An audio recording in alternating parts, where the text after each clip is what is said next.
is the third one that is being used at the Wanderers Stadium, DP World Wanderers Stadium. It's the first ball that's pitched up, and it's gone all the way for 4. So we'll just keep an eye on the umpire, and he's confirmed a leg by. So it's 4 leg byes. It hit the boundary. Field at the bottom here. Luto Sipamla diving in vain and not being able to stop that ball from hitting the boundary. So what I find interesting, and I know we just 5 deliveries into the first over of the match, and with Cody Yusuf operating from the golf course end, we met him pre-match whilst they were doing their warm-ups and marking their run-ups. He did speak about the slight slope because we're on the furthest edge, a pitch on the furthest edge here at the Wanderers, which they do allow for first-class games. And I think he's playing more with the fact that the slope is going to have some sort of an effect. Nevertheless, the first over is complete, and the score 4 extras without loss.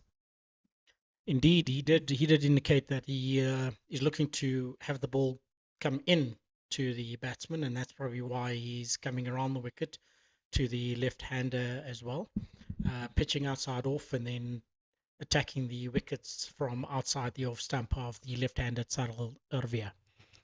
You know, to add to what I was about to say as well, as a rider to that initial observation, is that if you're coming around the wicket, 4 slips in position is a bit much. And if anything, having got the ball to move that much, including that leg by that ran for 4, there's every chance of maybe a leg gully or a leg slip having a chance of picking up a catch. Nevertheless, with the impressive Luto Simpamla, who's now recovered from injury and who's had a very impressive season since his comeback from a previous injury.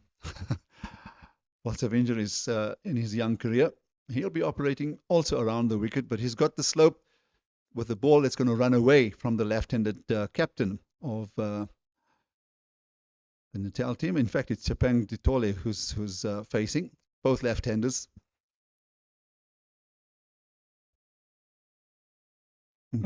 Good start by Sipamle, nice and straight. He's definitely on the money, and as we were down there early on prior to the toss taking place and inspecting the pitch, Aslam, I don't know if you saw the hunger in both Cody Yusuf's eyes as well as Lutus and Pablo's eyes, just looking at the pitch and them marking all their run-ups as well. But there was a clear hunger. It's almost as if they brought on the fact that Lions are going to win the toss and they're going to bowl first. Yeah, conditions very favourable for bowlers. We'll keep a keen eye on exactly what they're able to extract out of this pitch. And that's not easy. Josh Richards has hurt himself. So that gives you a clear indication of how wet the underfoot is here at the Wanderers given the overnight rain.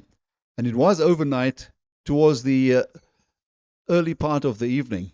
And it's just been totally overcast, very grey, very gloomy, with a bit of humidity, I might add. So no chance for the outfield, this impressive outfield to dry. That ball's gone straight through on a good length and well left by Ditole. Aslam, I don't know if you can recall, but I'm going through my head and I can't recall last time I saw 2 left-handed opening batsmen in a first-class game.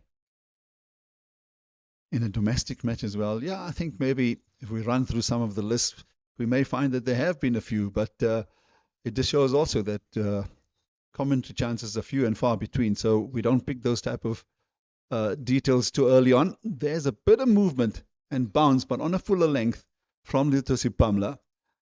So this morning, obviously, what we did do is go through and have a look at the pitch, and just watching Sarel Elvia, he's actually gone down the pitch and tapped down one of the areas, and that will tell you that they expect with the humid and conditions that there may be opportunities here for there may be cases of a lot of indentation on the pitch.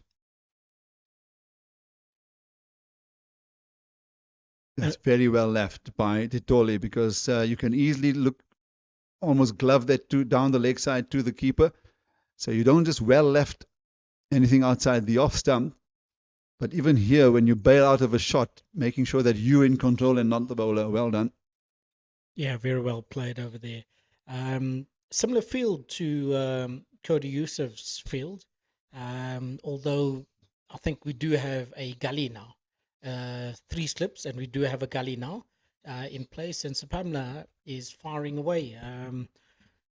Yeah, as I indicated earlier, he had that fire in his eyes, and as I say that, the gully comes into play and stops the ball. That at the close of the second over, Palmer's first, the score 4 for no run. I mean 4 for no wicket. Yeah, so obviously they must have been keen, but not too sure at that stage because the toss only happened at the top of the hour at 11 o'clock. So in the hope, of course, that if they do win the toss, that they're going to get a chance to bowl on this under these particular conditions. I must say that whilst we were out there talking about that indentation, but over and above that well-grassed pitch, it's straw-coloured. There are slight areas of green, and I think maybe with more exposure to the fresh air, that we may just see some of the top actually get green and reveal its true colour. And then, of course, every morning, for those who don't know, the groundsman has to then keep it to a regular length, so they'll always run the mower over it and expect that it will stay straw-coloured, but it also gives you an indication that there's a lot of moisture about. And that's the area that I was talking about. So they made the change, 2 slips and a gully. They've brought in a leg gully because of the amount of movement.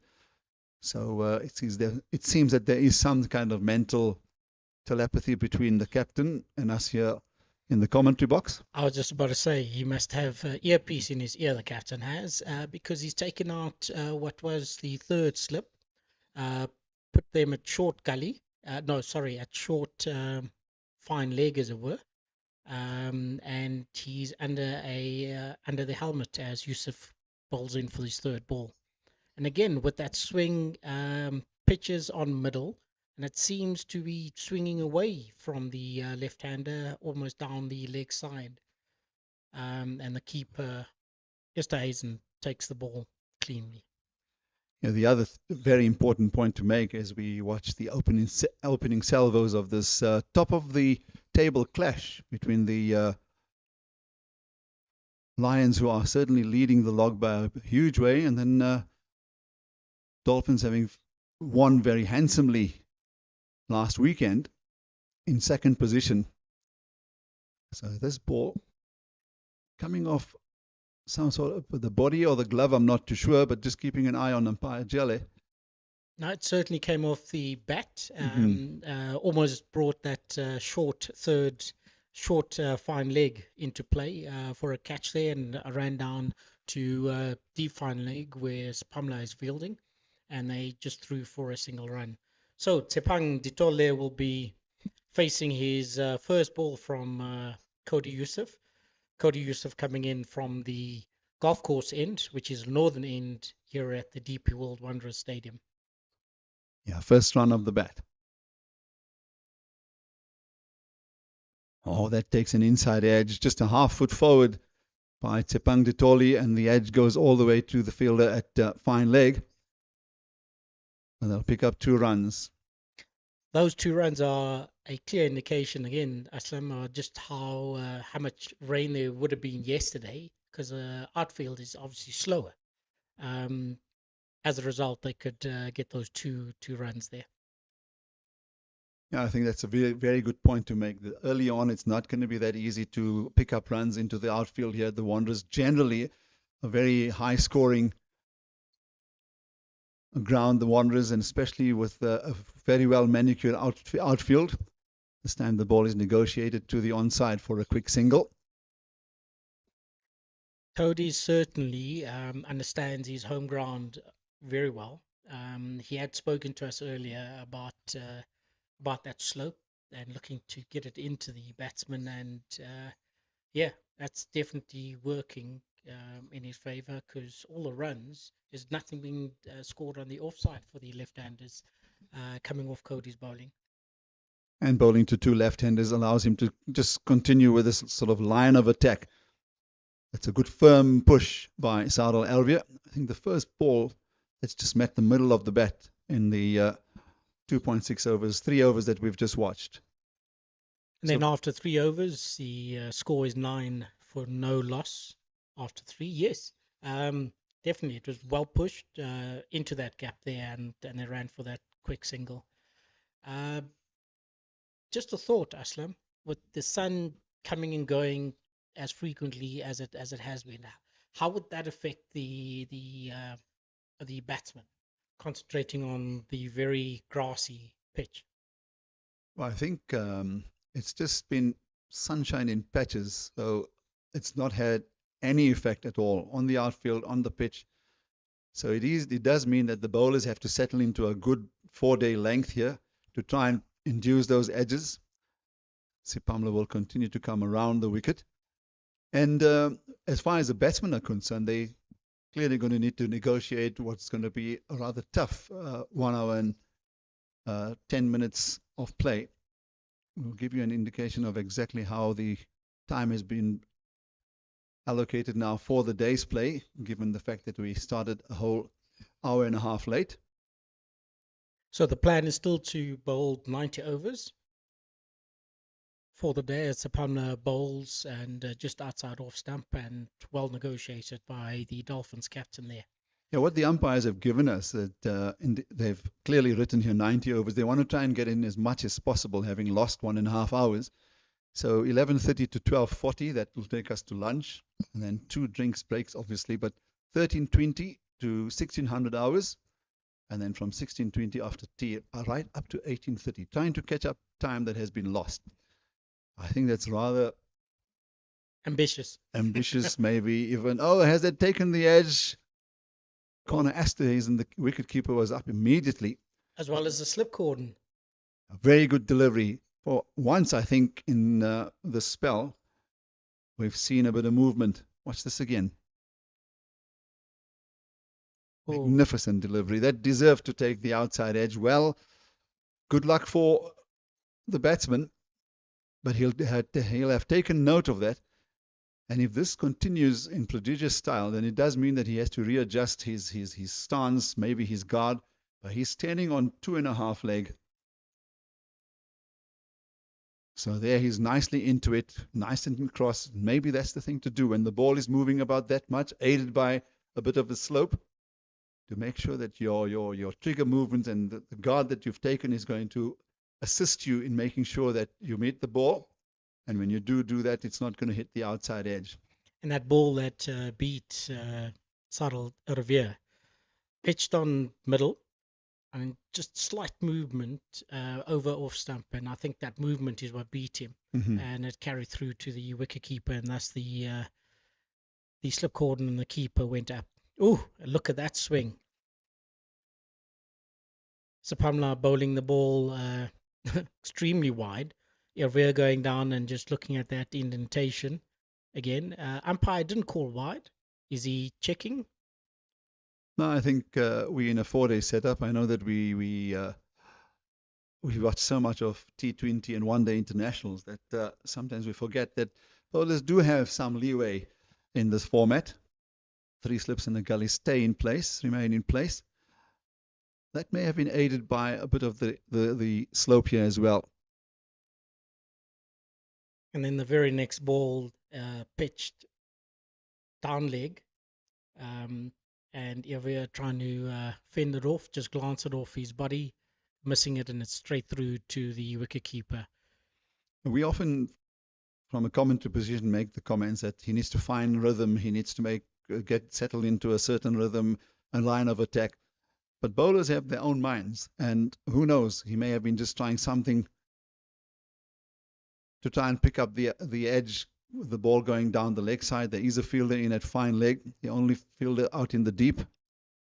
Oh, that's beautiful delivery. That's the area that he's going to need to persist. That almost got him reward. It's a very good over.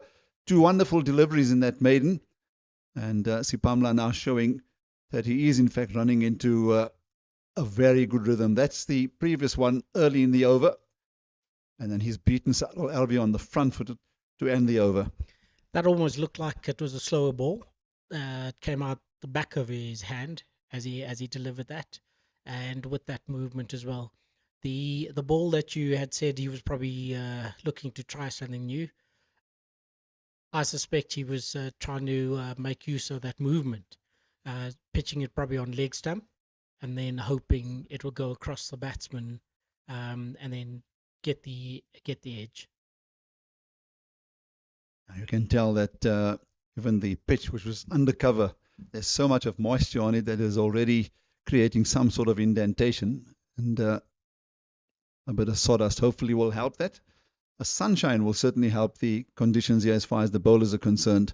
Oh, this is again. I'm just interested to watch Titole. He's going to get 4 for this. Let's call it a guided edge. Maybe not an educated one, but it's got him the 4 and the first boundary for the Hollywoodbets Dolphins. But I don't see that full commitment either on the front or back foot, and maybe just too much of hands.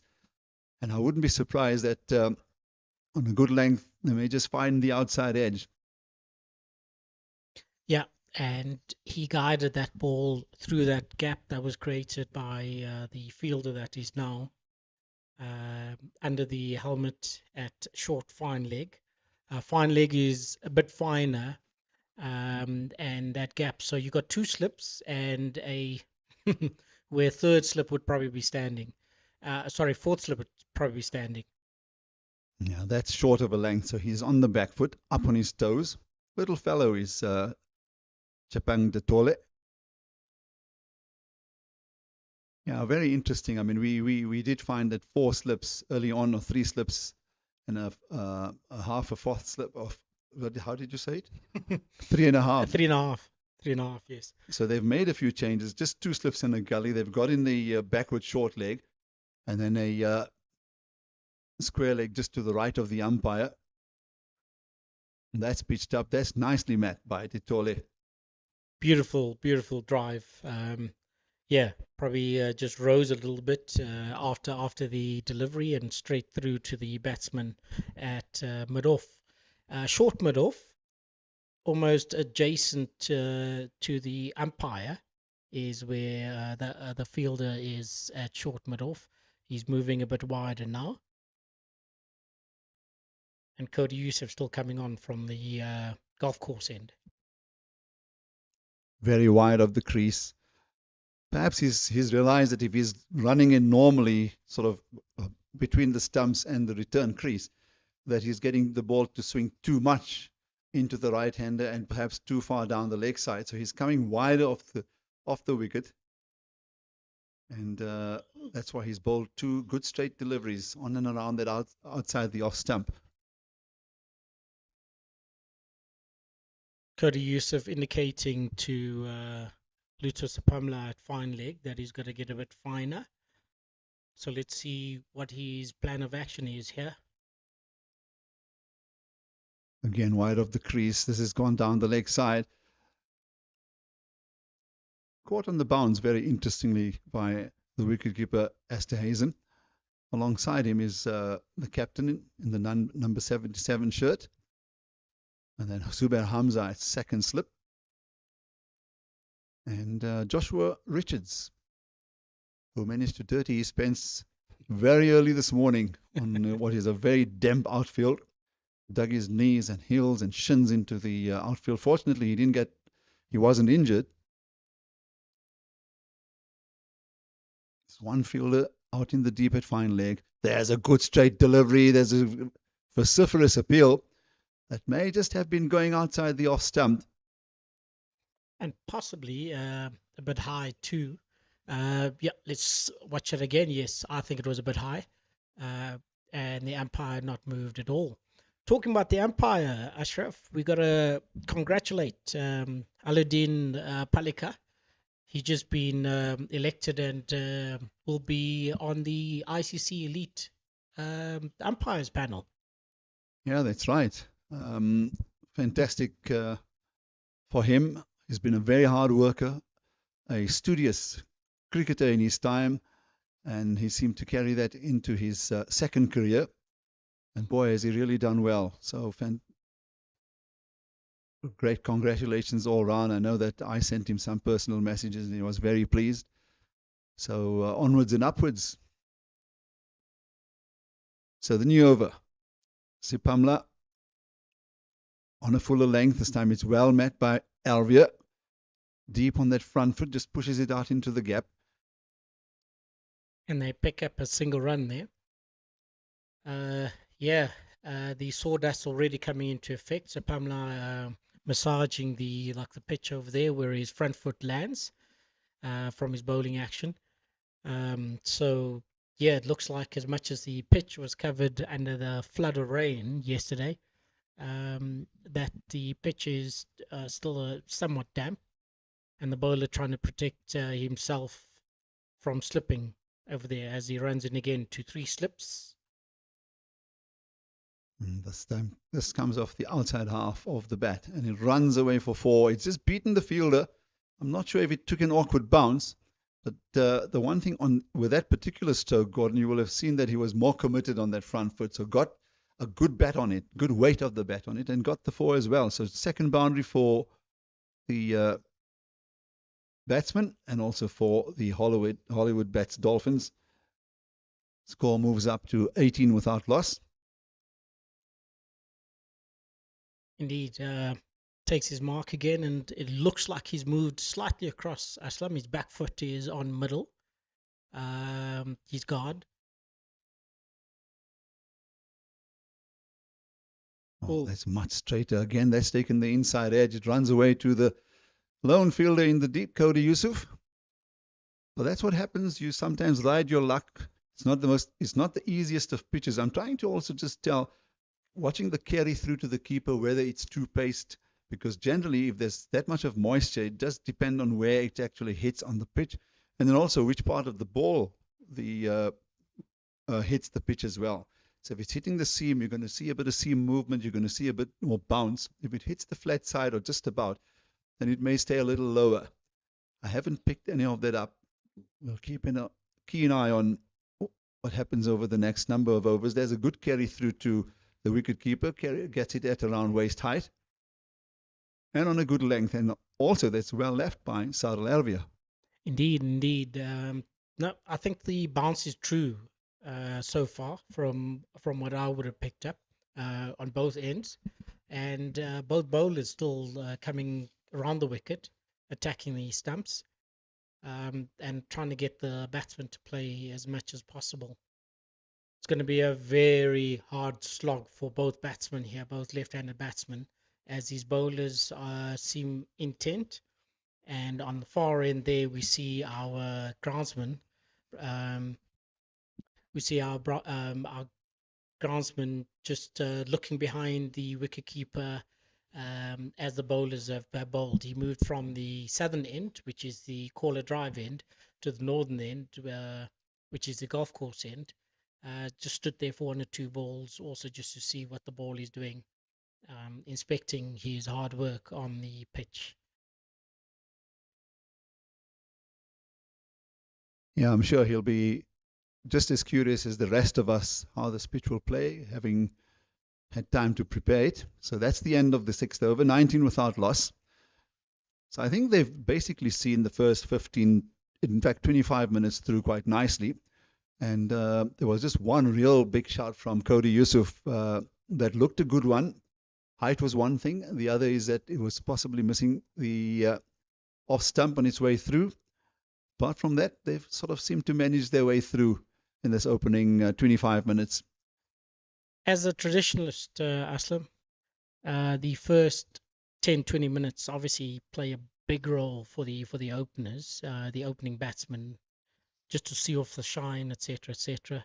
And I think they've done so successfully, these 2 left-handed batsmen for the Hollywoodbets Dolphins. Now they have good persistent bowling. Good to see that Dominic Hendricks was also keen to make those quick adjustments to the field. And they've blocked a number of runs. And apart from 19 on board, 2 boundaries, I reckon not too many have actually come off the bat. Extras now at 4 runs out of that 19. So yes, they've negotiated it very well, and that's what you're going to need to do. And as soon as you see the nature of the pitch, what it looks like, and then you get to read it whilst they're batting, facing, and as the non-striker,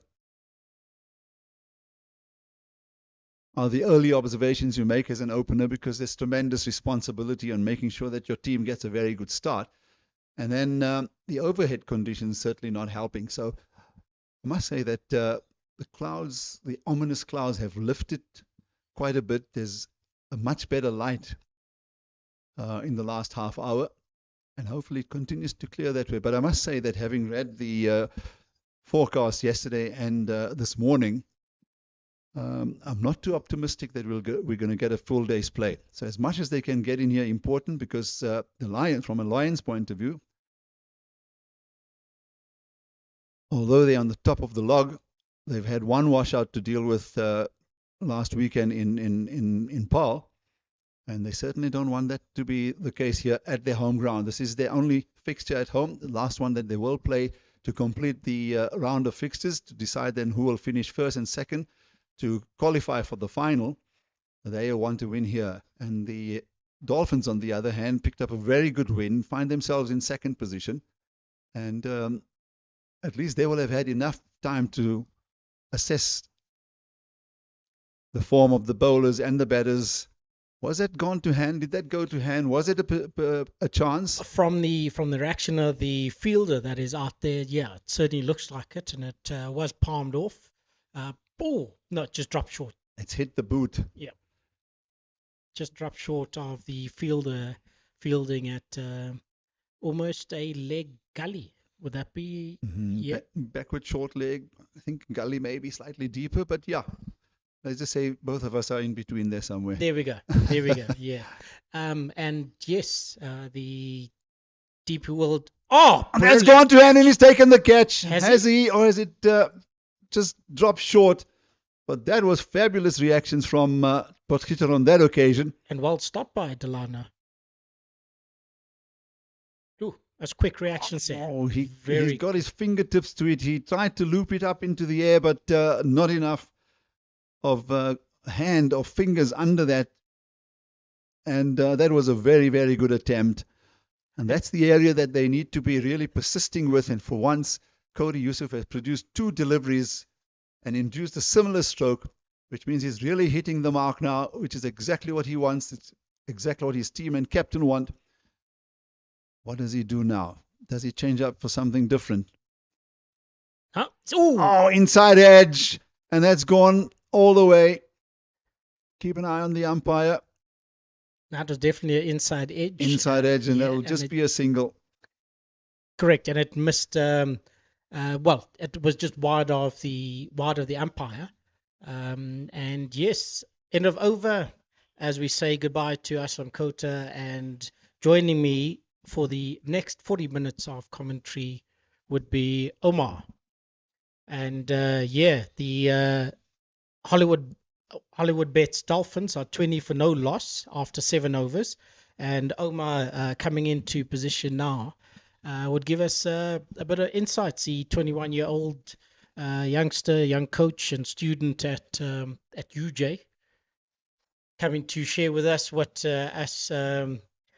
shall we say, long-legged individuals may not have picked up, and he would have picked up from the back of the commentary box. Very good morning, Omar. Good morning to you, Gordon. Thank you. Luto Sapamlia running in from the caller drive end, and that's a beautiful drive. Front foot forward, and Tepang Ditole just going through with the shot there and scores his 3rd boundary of the innings. Looks like he's just going on in 4s. Is Tepang Ditole. Yeah, the Dolphins have done really well here in this morning first half an hour period to see out the new ball. There has been a few opportunities, a few shouts by the Lions, but the Dolphins will be happy with the start so far. 24 for no loss after 7.1. Indeed, Luto coming in again, bowling to 3 slips and a gully, and forces Tepang Ditole on the back foot, and he just darts it down to the offside. There seems to be quite a bit of concern for his run up there. Luto, he's constantly watching where his foot lands as he comes back to the top of his run up. So it means It means the underfelt is still very wet, Omar. And he runs in again. Wide, and Tapang flashes at it. Wicketkeeper takes it cleanly at a good height, so the bounce is consistent by the looks of things. Yeah, Gordon, exactly. The pitch is quite wet still. The outfield was really, really wet this morning, and he runs in and hit the deck hard, so it will be a bit of an effect there, as we saw a few overs ago, adding a bit of sawdust there where he's landing outside the off stump. Indeed. He turns around again. Same field. There are only two fielders on the leg side for Luto. Mid on and a mid wicket. And again, wide off the crease, and the wicketkeeper takes the ball in front of second slip. Sorry, I beg your pardon. There are three fielders on the leg side. There's the fine leg where Cody Yusuf is, mid wicket, which is just off the square, and obviously the mid off, the mid on. Titole is looking for the boundaries here. Sipamna's throwing it a bit wide outside off. I don't know if that's on purpose, trying to get him to go at the wide one, bring the edge into play a bit. But he's looked positive, but those wide ones should just be left alone and let Sipamla come to him rather. Especially now that the sun is coming out. Oh, and right there, looking at Sepalna's reaction, looks like Tepang got bat to that, and it just escaped the wicketkeeper Esthazen down the leg side, and that ball also beating the fine leg fielder down there and going for 4 runs. A well-directed bouncer by Sipamla right at the body. Titole just tried to get a bit out of the way, but managed to get bat on that. But Esthazen, I think, was a bit slow to move to his right. That's why Sipamla looked a bit frustrated that he wasn't able to get across and take the catch. I'm sure he was obscured by the batsman's body, and yeah, only last minute then moved across to try take the catch, but it was a bit wide of him. So Pamela holding up again. Oh, beautiful ball outside off and lifting there. And after 8 overs, Hollywoodbet Dolphins are 28 for 9, 28 for none. A good ball to end the over by Sipamla. A bit of an expensive over, going for 2 boundaries off the over. What I actually was noticing this morning is Sipamla coming around the wicket immediately. Reminds me a bit of Mohammad Shami from India, where he's not afraid to come around with the new ball. But what I do think in this longer format, the 4-day games, coming over the wicket for Sipamla creates a different dimension with two left-handed batsmen in, going across them, bringing the edge a bit more into play rather than going straight into the batsman, which allows them to come to on their front foot a lot more confidently rather than creating that bit of doubt with the ball going across the edge. Interesting point there, Umar. Yeah, as the sun comes to greet us, uh, geez, what 40 minutes into this innings, having started later than expected, an hour and a half later, the sun now comes in. But Umar, you make a very valid point. I wonder what the bowling coach would have said to them, and why they're persisting to still bowl around the wicket to the left-handers, both right-handed opening bowlers for the DP World Lions. And a quick dash. Sarah Olivier just dropping that down and then calling for the run, and they run through for the single on the offside. With Cody Yusuf, yeah, like with the short leg in place, it's actually been a bit of a plan going short to the batsman, bringing Delano Porchita at short leg in place, almost taking the catch last over. So coming around the wicket, going into the body with the short leg in place. But with Sipamla, only those 2 balls that went across the edge were what really challenged the batsman. But for Sipamla, like I said, only those two outside of challenging the batsman. The rest straight at the wicket. We've seen Ditole and Ervia come on the front foot positively against him. So I'd like to see maybe Sipamla just try change his angle a bit. We've seen him before come over the wicket, get the ball to go across the left hander and take the edge, which causes a lot more doubt.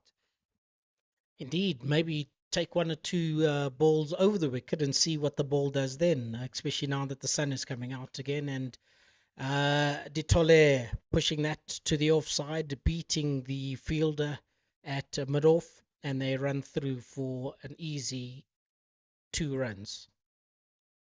Bit of a misfield there by the short mid off. But Ditole has looked really positive this morning, even though he's been beaten a few times outside the off stump and to short leg. He's dropped a few short there, but he's really looked positive. He's hit quite a few boundaries and he's moved on to 23 of 30. Very, very quickly, yes. His first 2 boundaries are obviously coming off the um, off the bat, but not intentional shots. Probably beaten for pace early on, and that ball there from Yusuf squares him up slightly, but he still manages to scuttle through for a single. Another quick single there by the Dolphins. I'm sure they've run about 6 quick singles by now. They've actually looked to drop it in between where I would say the point and short mid off is quite a few times, and they managed to scamper through quite quickly. A nice positive intent early in the morning here from Dolphins, regardless of the overcast conditions. Indeed, the deeper world lines are pretty scattered on the field, still within the circle.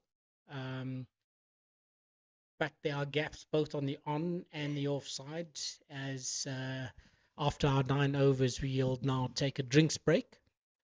Hollywoodbets 32 for no wicket after 9 overs, 32 for none, going at a steady scoring rate. Still going at three and over, which is not too bad for them at all, going at this rate right now. So during the short drinks break for the batsman by the looks of things. No, I must have called just looking to get some sweat off. Umpire Palika also getting closer to go see what is actually going on there. He's moved from his stance at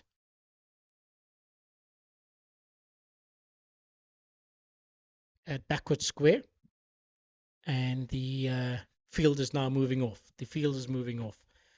The substitute fielders moving off the field, and Pamela at the top of his run, still bowling from the corner drive end and very keen, still got the same field, 3 slips in a gully.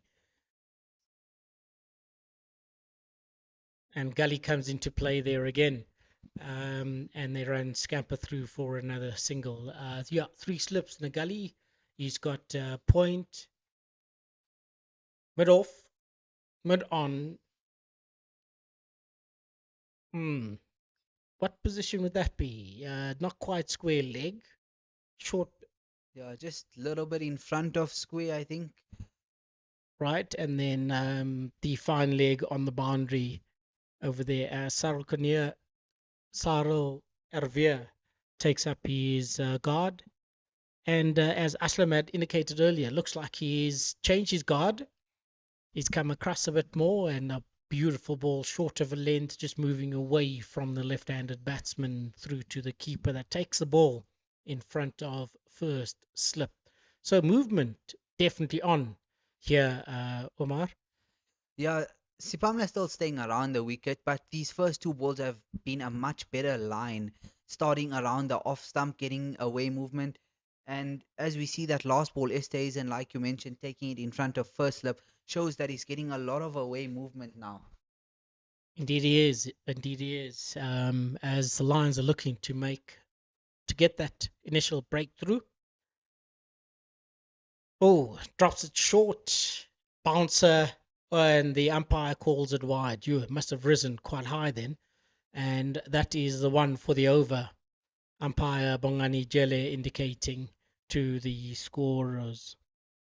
Ervi is quite a tall man, so it must have risen up really, really high for the umpire to call that a wide above his head. And from where we are up here in the commentary box, yeah, it wouldn't have looked that high. Well, it didn't look that high at all, but yeah, clearly reason behind and umpire calling it wide. So Pamela going in for his third delivery of the over. Down the leg, batsman just misses it, and wicketkeeper SA isn't taking it quite low down the leg side. Yeah, a bit loose from Sipamla there, straying down the leg side. He started his over really well. He'll be looking to hit more the same line in length more consistently rather than the odd ball just dropping short or dropping down leg, which sort of like takes away the pressure that he's built off those first three balls. Indeed, certainly, yeah. Yeah, no run in those three balls. And bowls a gem, and the whole field goes up. The whole slip cordon and the wicket keeper running up, and all of them looking amazed that umpire Bongani Jele did not put his finger up.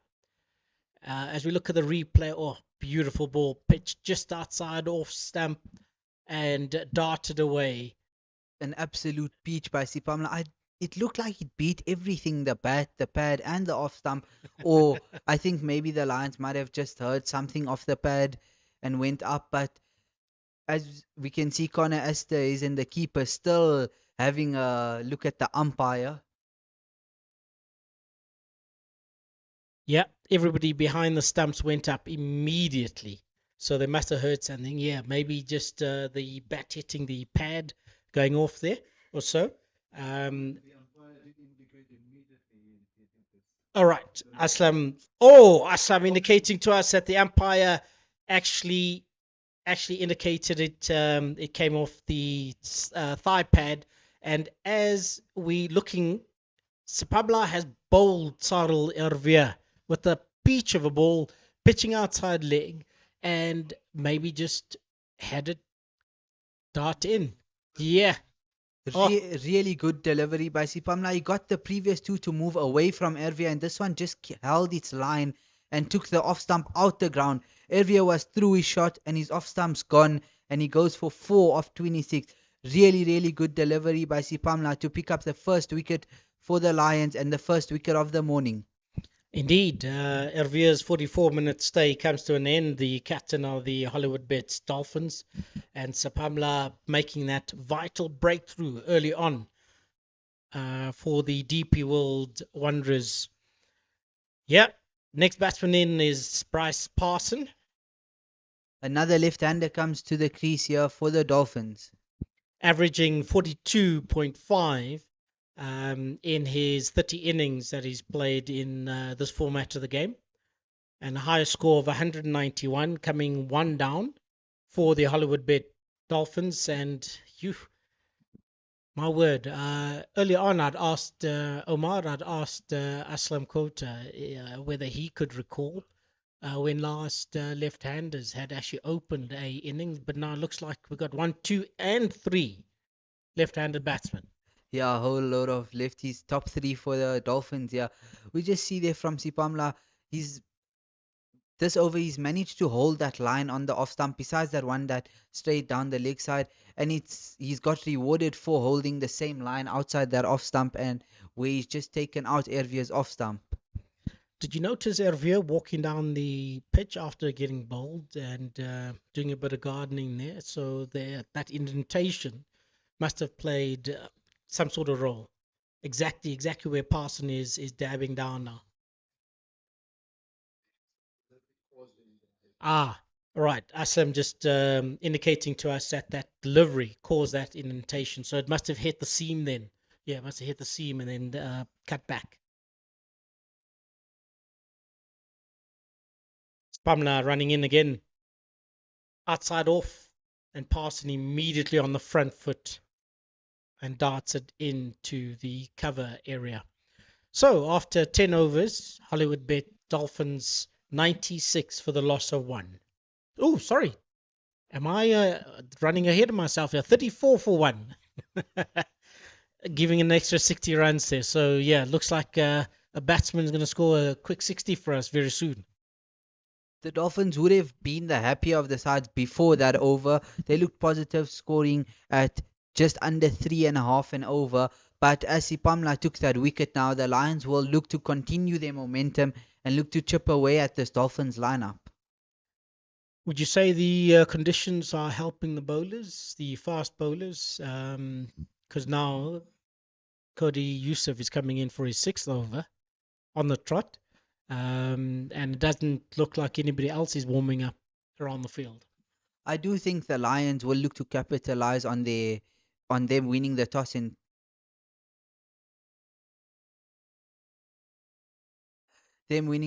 and electing to bowl first. We have seen not as much as we expected, I must say, movement from the bowlers.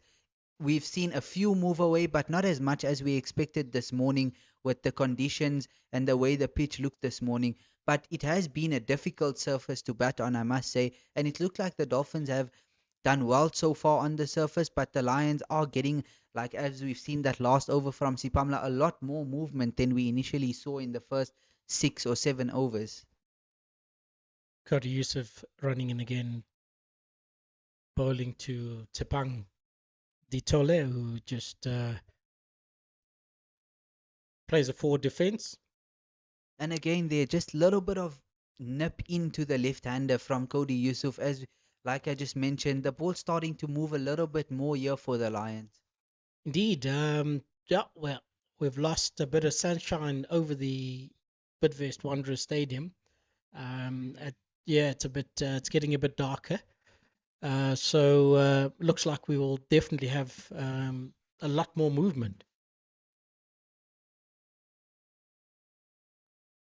DP World, DP World Wanderers. What did I call it? Bidvest. Jeez, yeah, just shows how long I've been around the stadium. Yeah, DP World Wanderers Stadium, and with that, yeah, it's getting a bit darker. Oh, I wonder what the playing conditions say. Will the umpires come out and get their light meter out and check for that as well? Hopefully that won't happen anytime soon, with the match having started a bit later, an hour and a half later actually.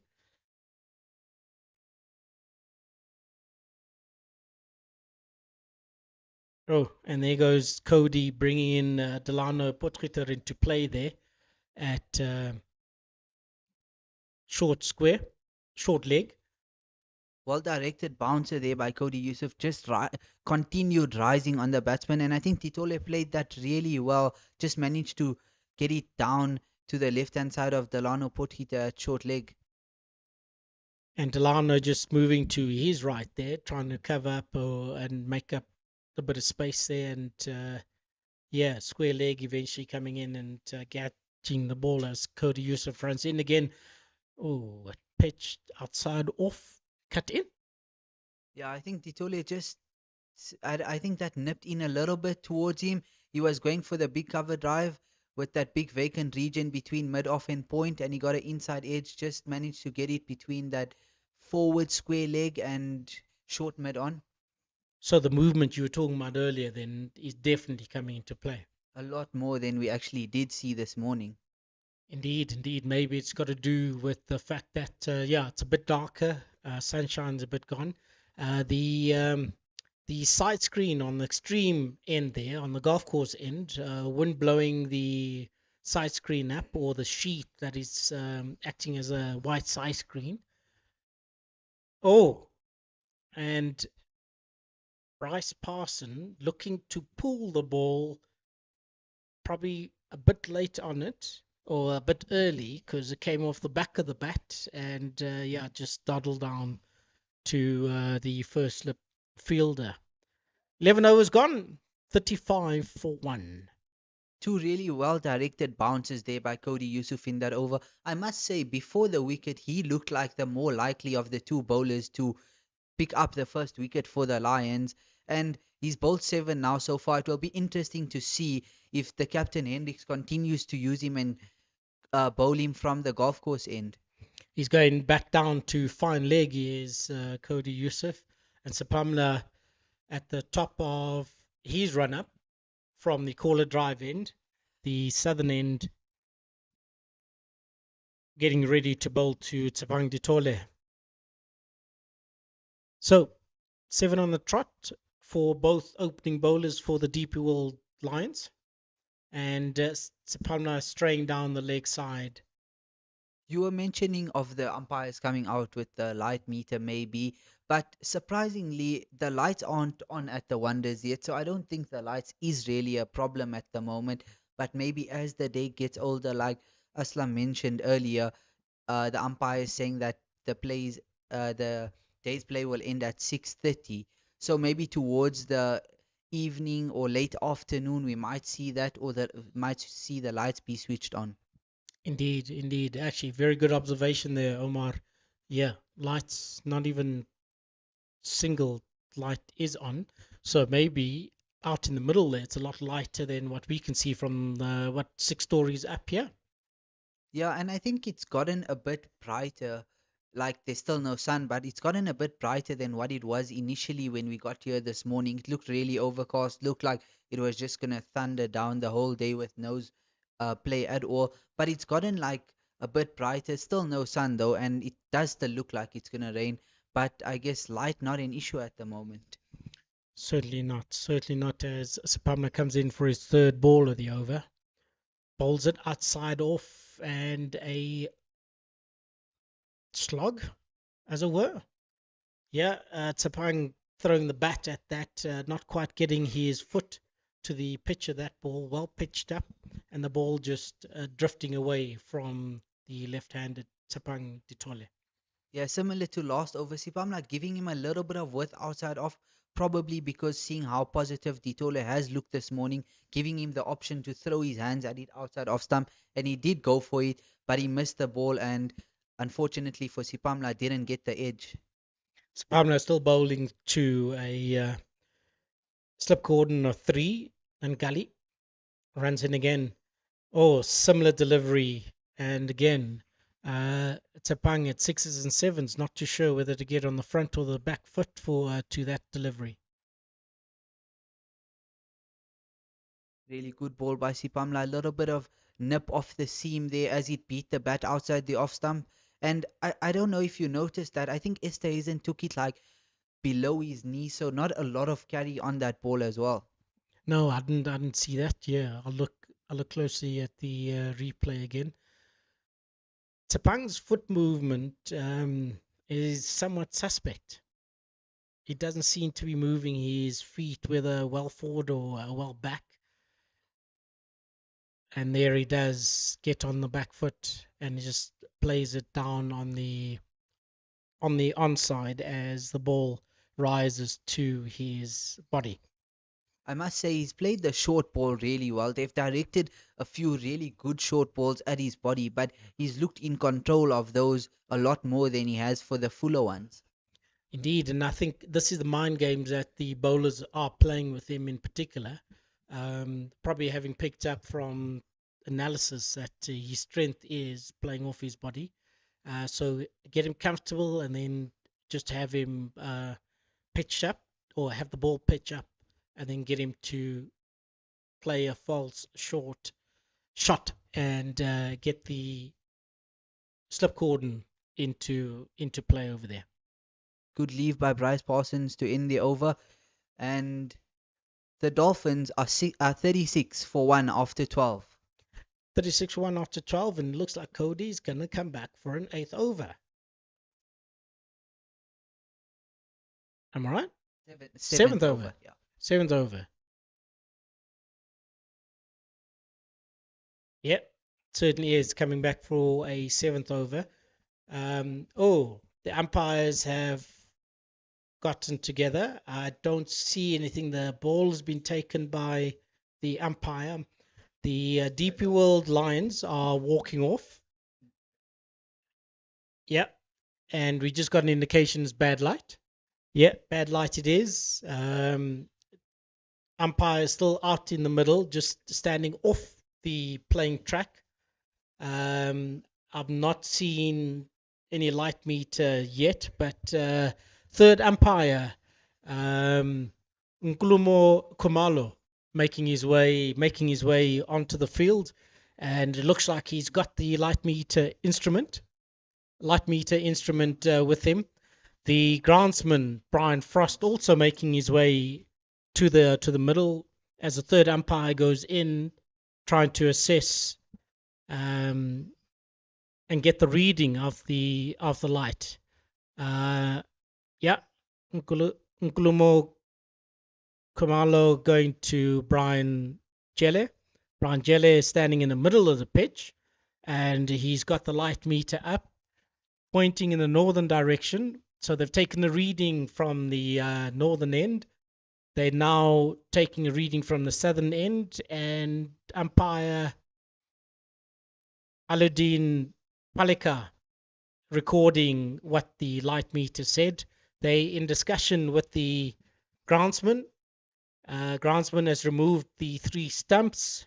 The ground staff at the northern end seem to be bringing on the first layer of cover, which will cover the pitch as a precautionary measure, just to make sure that should the heavens open up, that the pitch does not get more water over and above what they had experienced yesterday. The umpires are still out in the middle, all three of them conferring. And then the standing umpire is now making their way off the field, and the third umpire staying on. And the precautionary measures are in full effect because now the big cover is coming on. Yeah, and as we were just speaking about bad light not being a problem the previous over, and now the players going off for the bad light, still surprising that the lights haven't been switched on at the Wanderers. So with bad light being a problem, maybe they'll look to get the lights on now and come back as soon as possible before losing more overs, as we already lost 1.5 hours of play this morning. And as we see the ground staff covering the entire square, not just the strips that was being used for today's play. Indeed, the practice wicket is about, probably 4 strips away. So that's probably one of the reasons that the ground staff are covering the entire square, um, just to ensure the safety of the players as well. And DP World rain delay. Jeez, did you see rain? Yeah, but rain delay.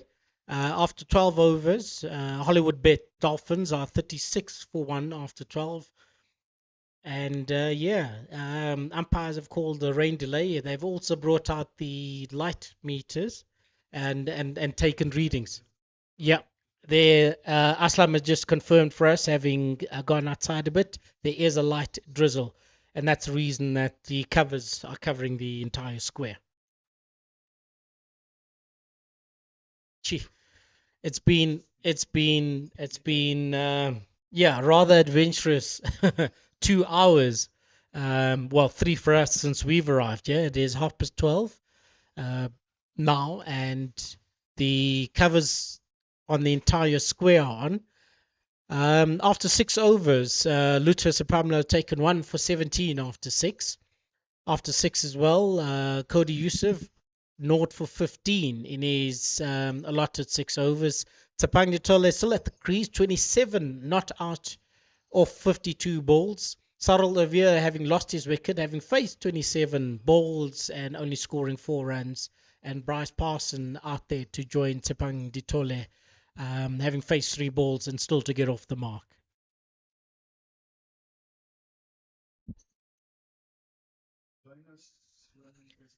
Yeah, ladies and gentlemen, boys and girls, please do join us as soon as play starts. The ground staff are covering the pitch. Hopefully, the light rain will stop soon, and there won't be heavy rain for us to enjoy some more cricket as soon as the umpires come back on. Join us in hopefully about half an hour or so, or maybe after lunch.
Hello and good afternoon, and welcome back to the Wanderers, where the light shower and bad light has all but cleared, not necessarily dissipated.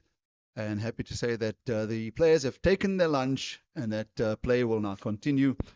And with the score, of course, on 36-1, we'll get into all of those details and also how the sessions are going to be split. We'll get all of that information. But more importantly, it's vital for the two teams to be out on the field.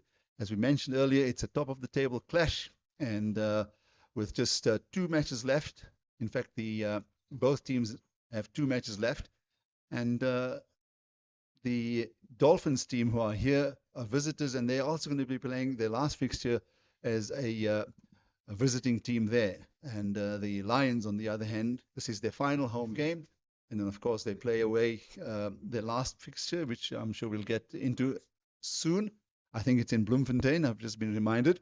And they'll be away from home. And obviously, they'll want to cash in here to make absolutely sure that they finish on the top so that they can host the final. Play underway with Cody Yusuf bouncing delivery and well handled on this occasion by Ditole. Took his bottom man off the bat handle and rode that strong delivery onto his bat quite nicely. So there you see it on your screen. Ditole on a very determined 27. He's had a few difficulties on which is understood because it's not been the easiest of pitches to be batting on. Bryce Parsons has just joined him on the after the dismissal of Sadal Ervier, who I must say in just a period of 12 overs, he bowled the ball of the morning to cut through the defenses of Sadal Ervier and clean bowling him. So he was out for 4, and then of course at 36-1, bad light, and then the light shower took the players and umpires back into the dressing room, and we are back now. So it is the first morning, or we're into the first afternoon of the fixture, and fortunately the shower was very light, so no issue as far as the covering the pitch was concerned. And it has played certainly very well. It has favoured the bowlers early on with good bounce and carry, such as that particular one as well. And a bit of movement as well from time to time. And as we were just saying off air, Omar Kassim and myself, that we noticed Cody Yusuf's spell of 6 overs, none for 15 was more the better of the two, more interesting of the two, I might add, or I might say. And he really played and bowled to the field, troubled the batsman, but has gone unrewarded. So he runs in again from the distance. And again, good afternoon, Omar. Good afternoon, Aslam. Will be interesting to see how Ditole continues after that lunch rain delay period, because I really liked how he played this morning. There was a few shots where he was a bit iffy, looking whether he's confused to go front or back, but I think he handled it well on a difficult pitch, overcast conditions. He looked really positive, and I enjoyed watching him bat in that first session of this test.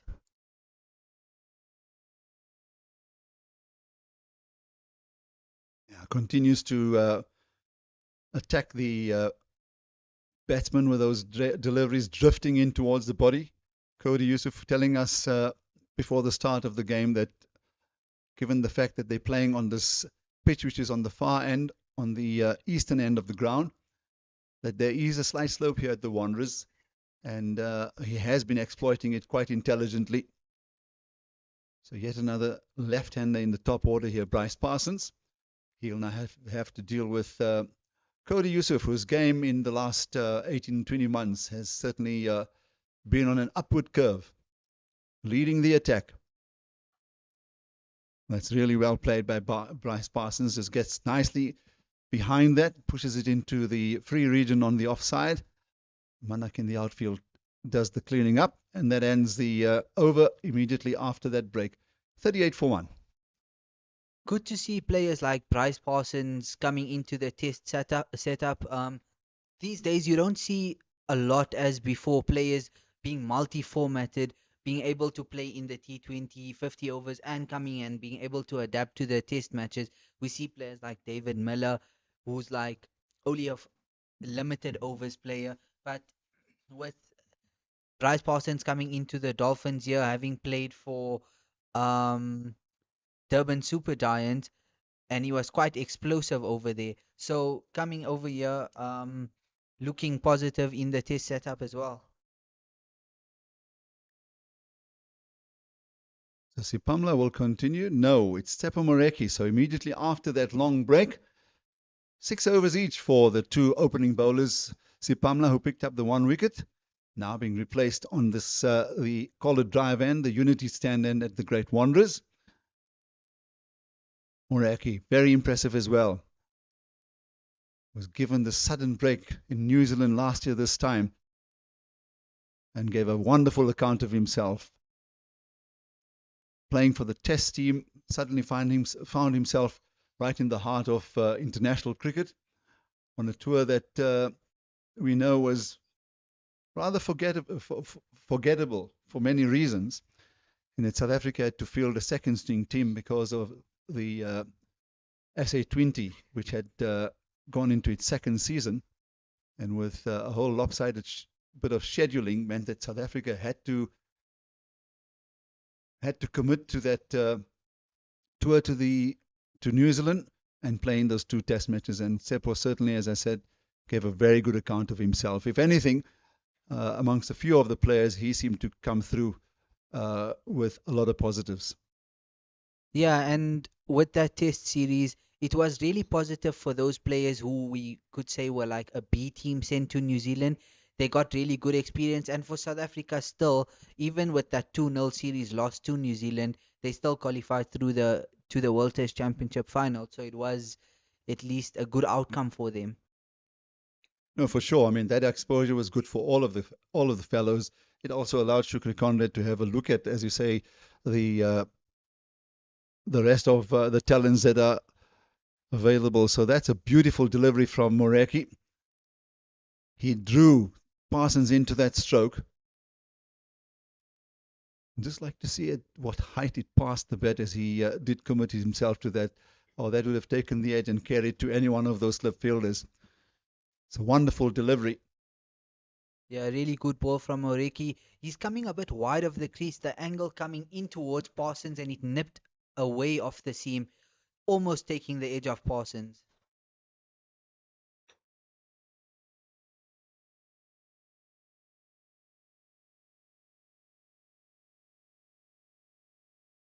Beautiful.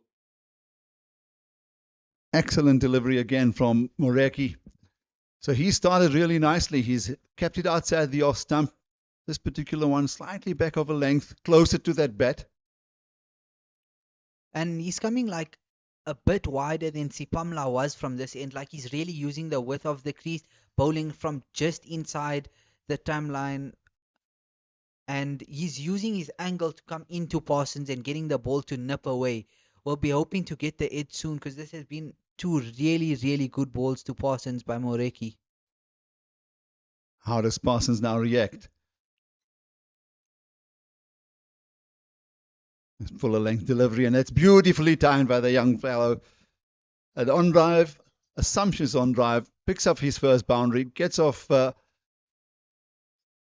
maybe out of that mental block, and he certainly produced a good shot. Now, what I like about that, Omar, is that he's just been delivered 3-4 fantastic deliveries that he had to contend with.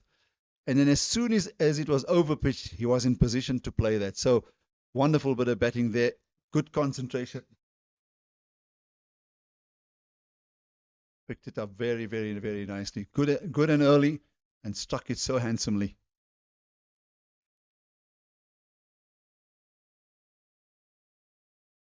Oh, and he's caught. He was in 2 minds almost, not certain of himself, and caught by Cody Yusuf at point. Previous delivery, Oh, Van little. Billion, sorry. The fielder was Mitch van Buren. Mitch van Buren. He didn't go full-blooded at that. He needed to really commit himself into that stroke, looking to perhaps just time it into that area, and all he does is he finds a fielder at point who takes an easy catch.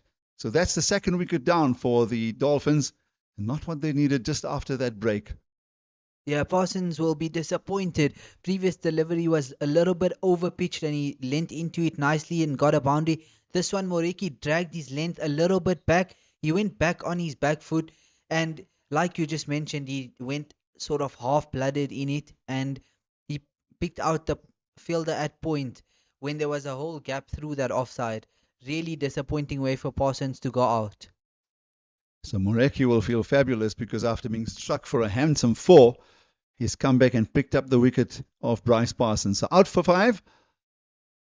And the new batsman has just come off 100, Jason Smith.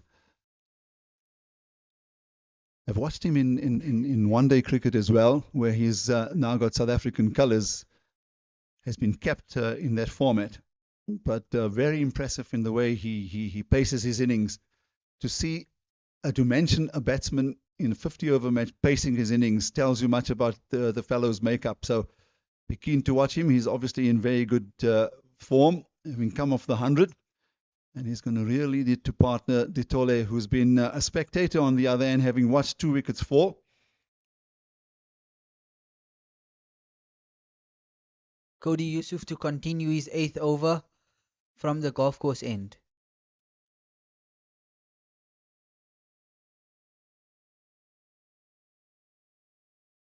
Looks like he's changing to over the wicket here to the left-hander. First time since this morning we've seen any of the bowlers come over the wicket to the left-handers. They've all so far gone around the wicket.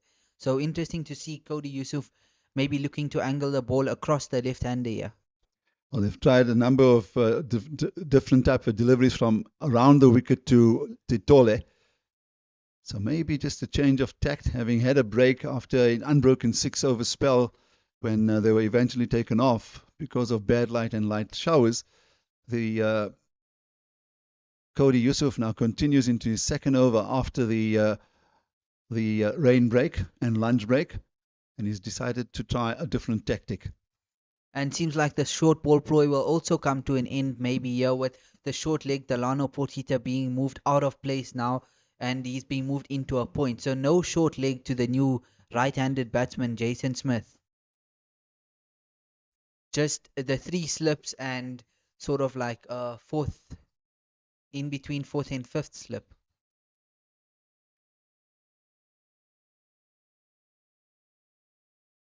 Well defended by Jason Smith.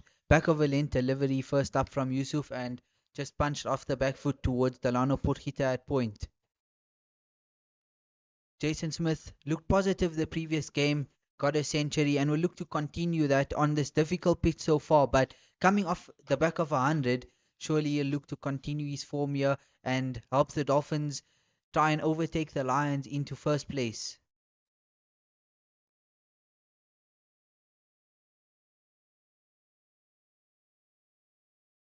And the thing is, we speak about favourable conditions. That's a good quick single, showing some authority at the wicket early on, being helped by that sharp single by Ditole. So Smith off the mark.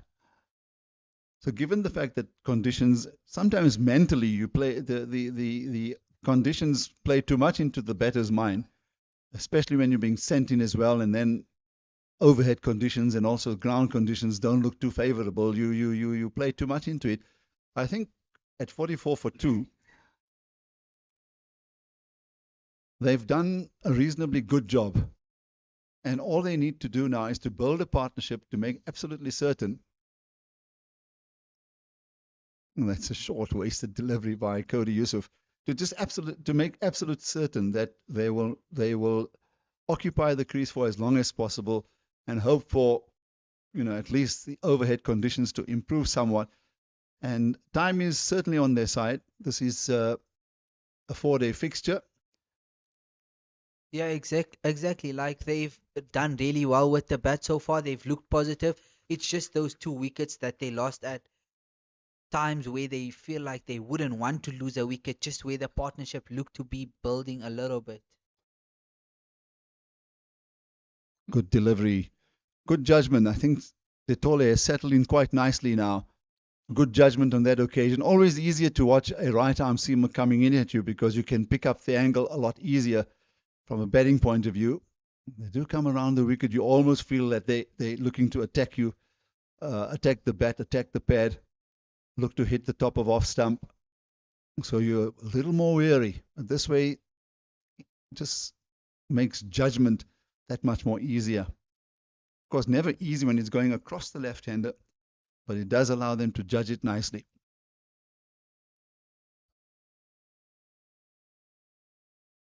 So Cody Yusuf hitting a very good length from over the wicket on this occasion as well. And that ends the 15th over, the third since the lunch break, 44 for 2. And Ditole has looked really good this morning. The only time he really looked troubled was a few from Sipamla that nipped off the seam, which were pitched up to him through the short deliveries from Yusuf. Is the tactic has been there with the short leg in place, but he hasn't really looked troubled by it. It's only those two that where he got the inside edge of Sipamla and the one that beat him on the outside. And I think the Lions should continue to look to pitch it up to him and look to draw the false shot on the front foot, because off the back foot he's looked really comfortable and at ease.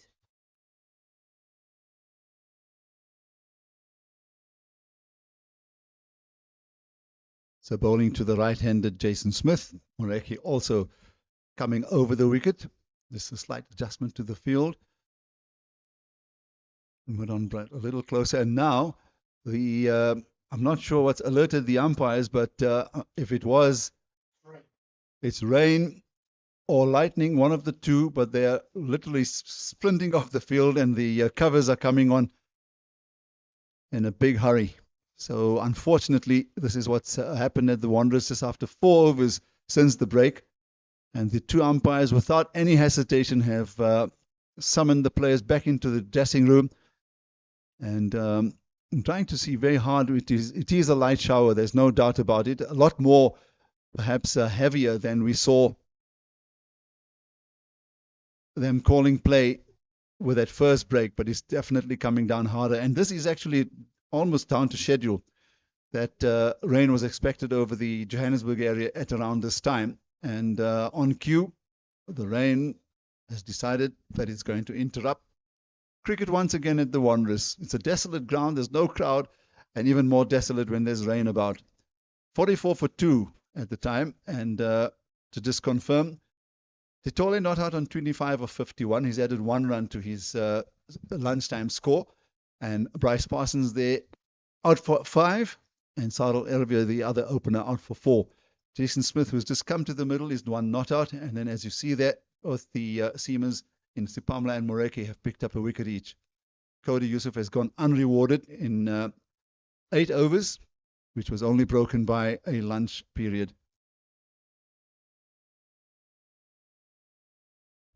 I'm just looking about to see how low the overhead cloud is, and it's as I said earlier during the when we did have play that first session, that it had certainly lifted and there was a lot better light. I must say that apart from the rain as well now, the light has actually deteriorated at the Wanderers. Yeah, and it does seem to be coming down quite heavy here. The covers were really rushed on, and as we see, the third umpire coming on with an umbrella to inspect the conditions. The Dolphins will be quite content with the way they've batted so far. They look positive this morning with Ervia and Itole, but Sipamla delivered a peach to get rid of Ervia. Parsons came in at 3, hit one good shot for a boundary, and I would say a bit of a half-hearted shot got him out. And Moreki and Sipamla picking up the wickets for the Lions here, 44 for 2 after 15 overs, and with a rain delay in place now. We will keep you updated and be back once we have news out from the middle.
Welcome back, ladies and gentlemen. We are back after our second rain delay today, with the umpires and the players stepping back into the middle. We have 45 overs remaining in the day, with the Dolphins currently on 44 for 2 after 15 overs, and currently at the crease is Jason Smith on 1 and Ditole on 29. Tapang has really batted well in the morning session, or the few sessions before the two interruptions, for his 29 runs, and yeah, looking very confident, looking very confident.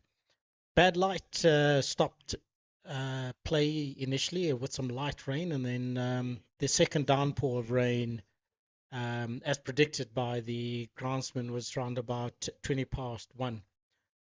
As Umar has said, we're back on the field. 44 for 2 are what the Hollywood Dolphins are at currently after 15 overs. And Tsepo Mureki is coming on from the caller drive end, bowling to two slips, a gully, and he just moved a third slip out now to mid wicket. No, is that square? Yeah, to square.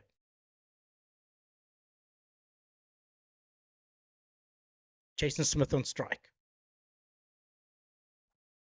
Good start first up outside off stump. Delano Portita still under the helmet at a backward short leg.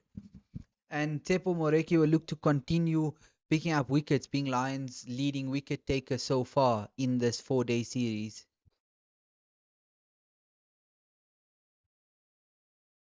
The sun is beautiful. It's come out, looking to the west, which is where the rain normally comes from when you're at the DP World Wanderers Stadium. That's where the rain normally comes from, and looks like it's cleared up there. There's a break in the clouds, and yeah, I think the umpires had decided in that period of time that they're going to give the sun some time to bake the field, probably dry it up a little bit after the super swapper had gone around the field, Umar. And yeah, 3:45 now. Looks good for another good two hours session. But as you said, 45 overs left for the day, as per the new adjusted um, overs for the day.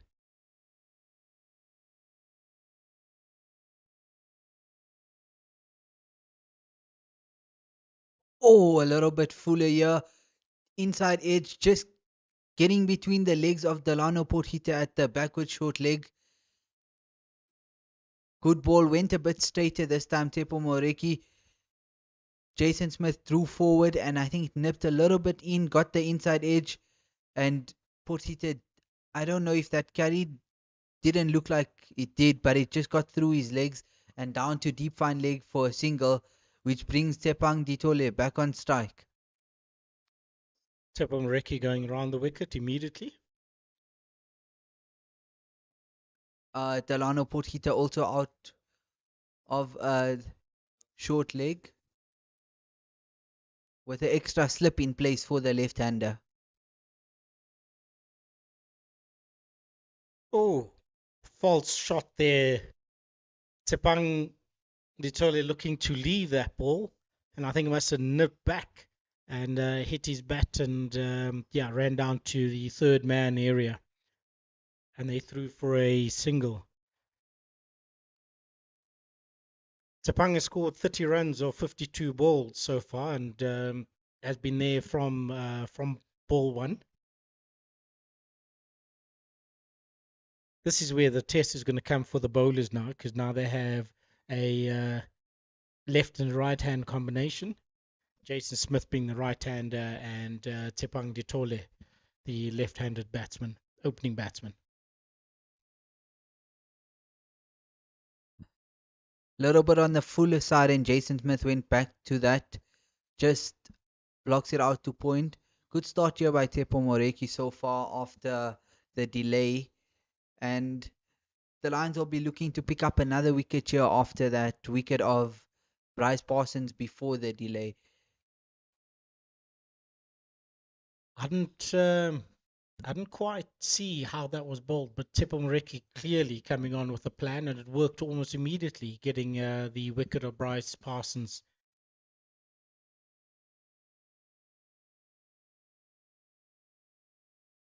We just see Jason Smith there just triggering onto about that off stump. You could sort of see his leg stump before Tepo Moreki released that ball. Don't know if that's just a plan to get across the line and get to the pitch of the ball.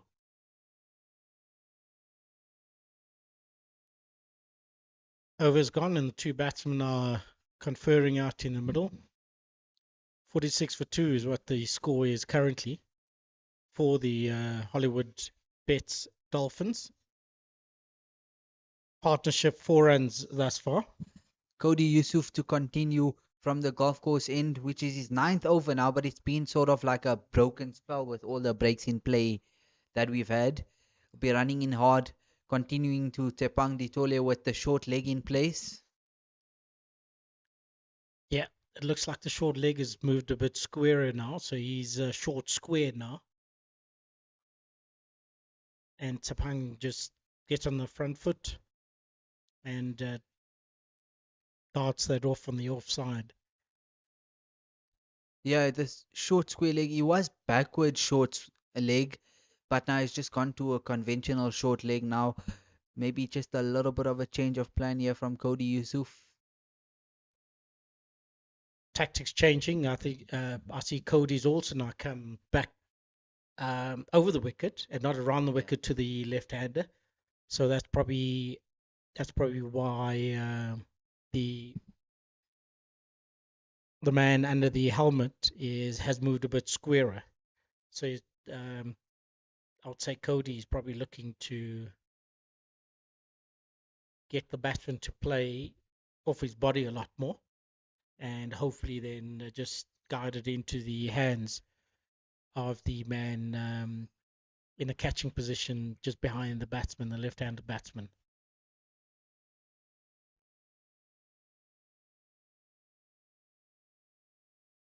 A little bit of movement into the batsman there, looking for the gap between bat and pad, but Ditole does well to get down on that and just fend it out to mid wicket.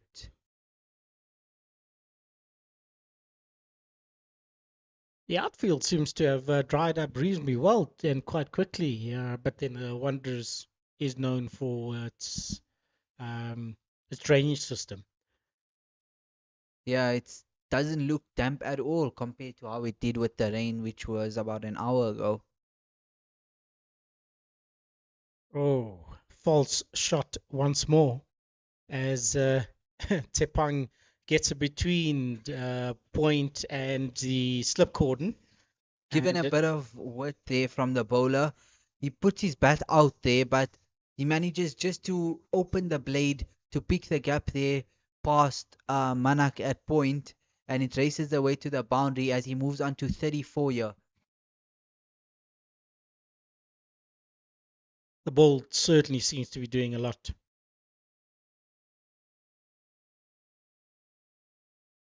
And the Lions will be happy that the outfield has dried up so quickly, so the ball won't get as wet as it like was earlier with the outfield. And if you saw there with that boundary, the ball got to the boundary quite quickly, so it has dried up quite a bit. Yeah, the outfield actually looks quicker now than it did this morning actually, because this morning we had rain overnight last night, and then the breaks in play due to rain. The second break in play was actually really heavy rain. Some of us thought we won't be seeing more play in today, but the Super Sopper has done its work and the outfield as quick as ever. Just down leg, looking to glance that, but just leaves it in the end and through to Esterhuizen. That's the end of the 17th over as the Dolphins are 50 for 2, with Tepang Ditole continuing on 34 of 58 and Jason Smith of 2 of 7.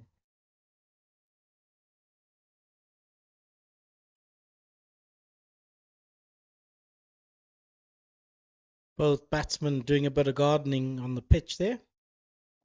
So all those indentations that would have found or being created now being looked after by both batsmen as they walk back, ready to face Tepo Moreki.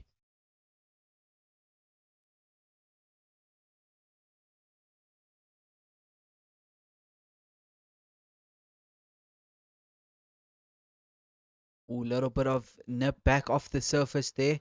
Jason Smith just blocks it down into the ground. Will be interesting to see if the pitch does as much as it did before the break-in play. It was moving around quite a bit for Luto Sipamla and Tepo Moreki earlier on. So it'll be interesting to see after that break-in play if the pitch does do as much, because it was under the covers for that 2 hours or so that we lost this morning. Indeed, Omar, and both of them were bowling from the Caller Drive-in, the southern end at the DP World Wanderers Stadium. So, yeah, haven't seen much movement just yet. And a lot of the shots, the batsmen have played on the front foot. So the movement that the bowlers will probably be looking for, pitching the ball up and trying to get the batsmen to play shots. Yeah, just possibly over pitching currently, as opposed to the short balls that were just back of a length that were bowling early on today.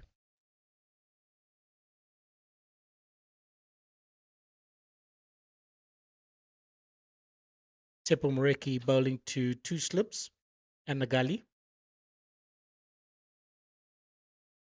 Bowls that one down the leg. On the offside, he's got point. He's got mid off, mid on, square leg, and fine leg. We just saw the slips or the keeper just get a little bit excited as that drifted down leg, as I think Tepo Moriki has seen Jason Smith get outside the off stump, leaving the entire leg stump open. So just a little bit of excitement there, maybe going down leg on purpose, looking for that leg stump which is left open. Yeah, looking at him taking guard, he's clearly standing on middle. Oh, he plays that beautifully off his back foot. Short of length, and Jason Smith gets onto the back foot and, yeah, drives it through the covers to the boundary for four. Really good shot by Jason Smith, got on top of that nicely and picked the gap through to the point boundary, and he gets his first boundary of the innings as he moves on to 8. Little bit of width from Tepo Moreki given there, and even though Jason Smith only has faced the 10 balls before that boundary, he pounces onto that.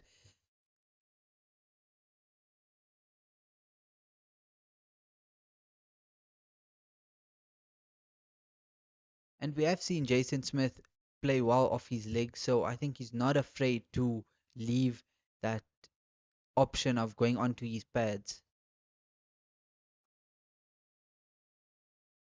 Is that probably a strength of his? Jason Smith playing off the leg? Looks like he's willing to leave the leg stump open and leave himself vulnerable to the LBW, stepping onto the off stump. And as we see there, Tepo Moriki did change his plan a bit, went full and straight. And we did see the Lions players get a bit excited as that was full and straight on the stumps, but he just got bat down in time on that and got through for a quick single. Last ball of the over for Tepo Moreki.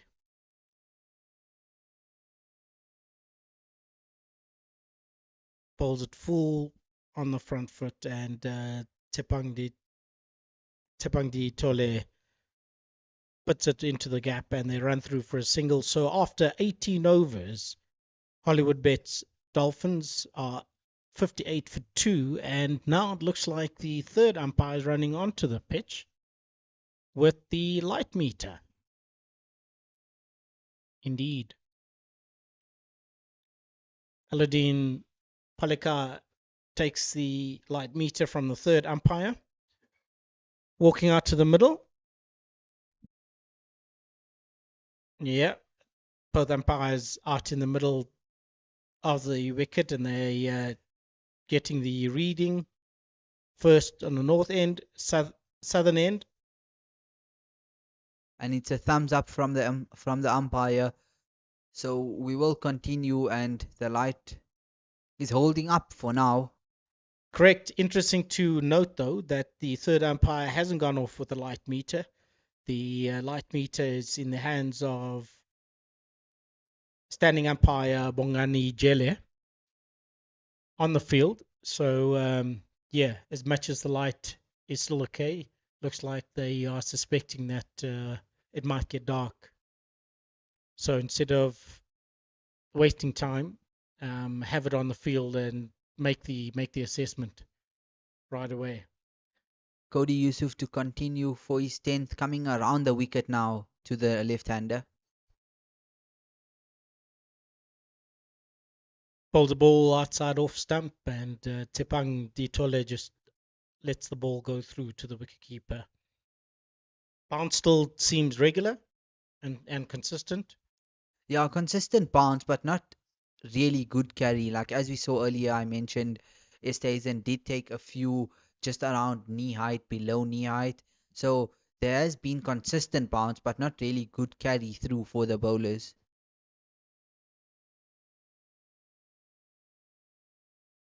Cody Yusuf goes up, think it hit him a bit high, and umpire Palakar says not out. Yeah, let's look at the replay. Yeah, spot on there, Umar. It was a bit high. Yeah, I think it hit him on the thigh of his back leg. So, but good movement and a little bit of bounce there from Cody Yusuf. Good ball coming into the left-hander.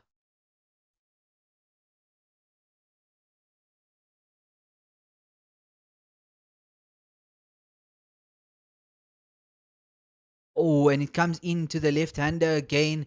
Titole pushes at it, but just manages to get an inside edge down to fine leg for a single. See a little bit of nip into the left-hander there from Cody Yusuf. Will be encouraging signs here for the bowler, beating the bat twice. Indeed. Indeed. So that movement that we were looking for earlier is coming through now. I think Cody Yusuf is got his well into his rhythm now. I think his seam position is really nice here. He's getting it to land on the seam and nip back into the left-hander, which caused him a bit of trouble those two previous balls. Fourth ball coming up. Let's see what he does with this one. Oh, and that nips away a beauty to the right-hander. A little bit of an unplayable ball there to Jason Smith.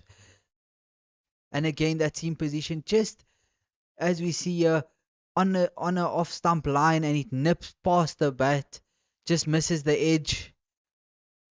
A really good few balls here from Cody Yusuf will be encouraging signs here for the Lions. Indeed. Jason Smith caught sixes and sevens. Yeah. Um, got in line and then the ball just nipped away from him. So Cody definitely hitting the seam. Chance of a run out. Oh, and if it was a direct hit, he was gone. Bowlers down. A little bit of a mix up there. Jason Smith went back, pushed it into the covers. Ditole set off for a single, and he'd given up. If it was a direct hit, he was gone. Hmm, interesting. Right, so a bit of doubt setting in after 4 5 good balls being bowled by Cody Yusuf. And now the batsmen not sure or of their calls. But yes, that would have been a very risky single had they taken it.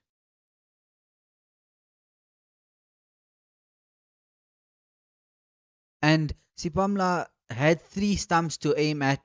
The batsman had given up, and surely the Lions will feel like that's a really big opportunity missed to get the set batsman Tepang Ditole out. Indeed, after 19 overs, the Hollywoodbets Dolphins currently 59 for 2.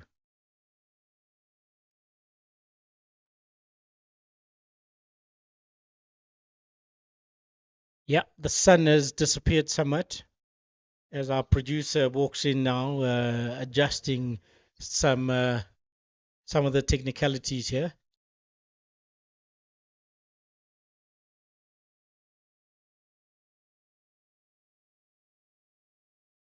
Umpire's hands are still in their pockets, so the light meter hasn't come out. Yep, Moreki continuing, and it looks like this is his fourth over. Yep, start at the start of this fourth over. Ooh, what did Little that ball do? jumped up on the batsman there. It was on a full length, was looking to come forward, and it just popped up a bit. But Titole did well to just get his bat down and not pop that up to the short mid off in place. Sure, he let go of his bottom hand of the handle of the bat as that ball rose there. Good. Certainly got good technique, Tepang Ditola has. Yeah, And quite a bit of temperament as well, having stayed out for as long as he has been out there. yeah, he's looked really solid this morning. Well, I say this morning because it feels like we've only had a morning session of play, but we've actually almost through to the evening now, but we've only had 19.2 overs so far in the day's play due to interruptions, due to the rain, and earlier a little bit of a delay also due to the light. And that light seems to be coming on as a challenge again. It's gone a bit darker, Umar. Yeah, definitely it has, and still we don't see the lights being switched on here at the DP World Wonders. Oh, Fuller at the stumps. Ditole just, I don't think he knew whether to go back or forward to that. He looked, He was in doubt. yeah, he looked really Definitely in doubt. beaten at some point there. And Moreki's been on the money this over so far, looking to hit the wickets from around the wicket. And Ditole just a little bit of luck there to get his bat down in time.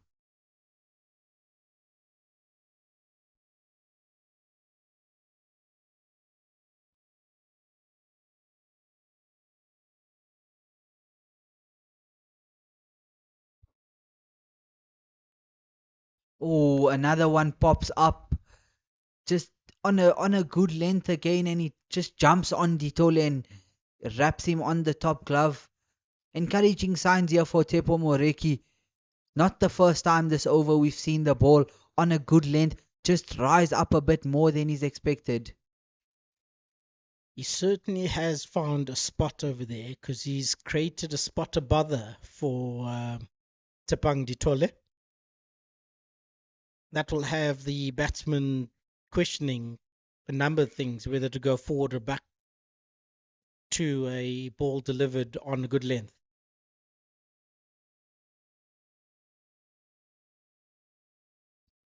And the ball seems to be nipping away as well, hitting the seam and moving away. Yeah, it does seem to be nipping away. Ditole will be happy with that line and length away from his body where he can just leave that alone. Their 17-run partnership. Yeah, slow down a little bit.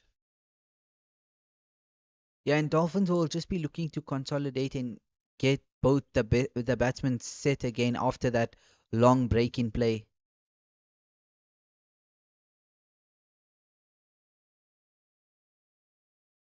Full, oh, just driven a little bit uppish, but picks the gap between the covers and gets through for a single.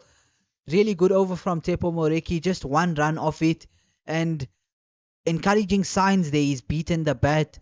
He's got the ball to pop up on Ditole, wrapping him on the glove, getting that last ball to move away where he's driven it on the up. Good over, and Ditole is riding the storm with a little bit of luck. 60 for 2 after 20 overs are the Hollywoodbet Dolphins.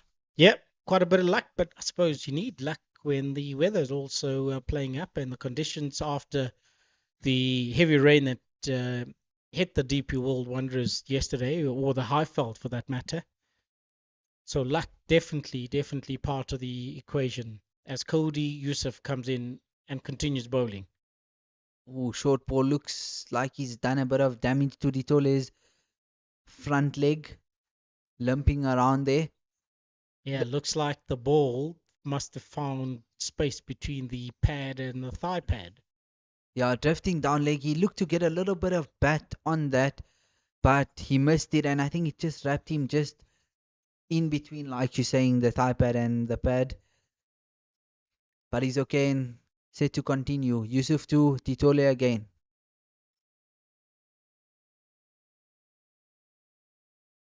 So 5 overs of the 45 overs remaining after the adjustment with the 2 interruptions in play. So 5 of those are gone, so 40 overs left. And the current rate achieved is 2.9 by the Hollywoodbet Dolphins. Who do you think of these two sides will be more hungry for a result, seeing this being a top of the table clash? Oh, just beats him, almost beats him again. Just gets the inside edge and well fielded by Delano Potita at short leg. Little bit of nip in off the seam there from Yusuf and almost beats Titole between his body and the bat, but he just gets the inside edge on that. I think the Lions would definitely be hungrier.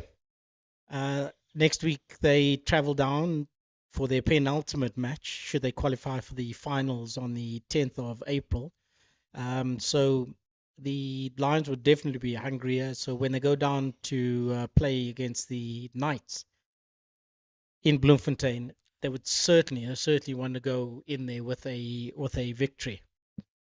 Yeah, definitely. And at the moment, sitting first on the table with Dolphins in second, both sides will be looking for the win here. I don't think they'll really be content with no result here.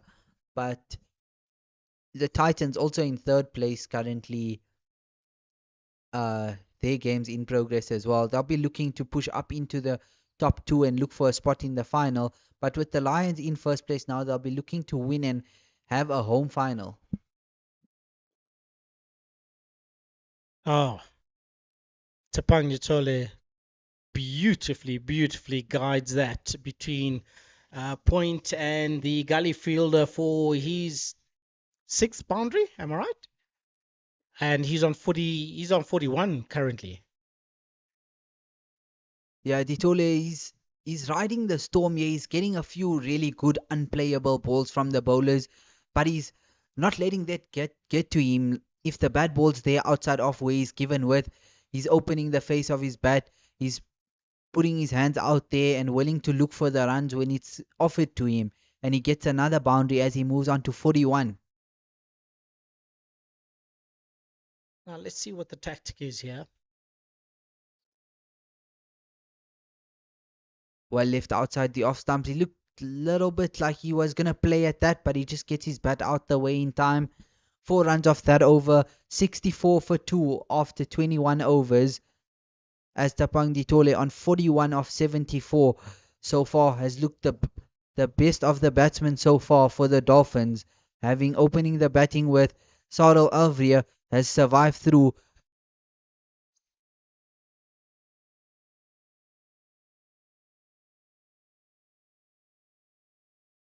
Tepo Moreki will continue from the caller drive in, and yes, now the sun has come back out again.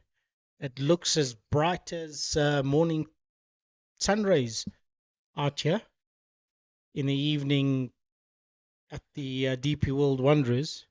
It's been quite a mixed match day. Sun, rain, quite dark, quite a bit of everything here. Moreki goes up. Umpire says no. I don't know if that was bat bad or if that was just missing the stumps. I would say, yeah, it looked close. Probably bat very close to pad. Let's look at the replay. Looked like it did. It did beat the bat, definitely. It was a good shot. I think maybe because we've seen Jason Smith batting on off stump. So maybe just the impact was umpire's call probably on off stump. And Bongani Jele was not buying any of that. Moreki coming in for his second ball in this particular over. We see Jason Smith leaving his leg stump open, getting right outside the line of off stump there. So that's probably also why that shout was turned down by umpire Bongani Jele, as he's batting outside the off stump, so the impact was probably outside the line. Omar, you did say he's very strong on the leg side, so do you think that is what he's trying to convince the bowler to do? Bowl on middle, and maybe leg, and then take advantage of that. Probably that, yes, also, but also he's trying to get in the line of the ball, as we've seen Moreki bowl some unplayable balls nipping away from the right hander outside the off stump.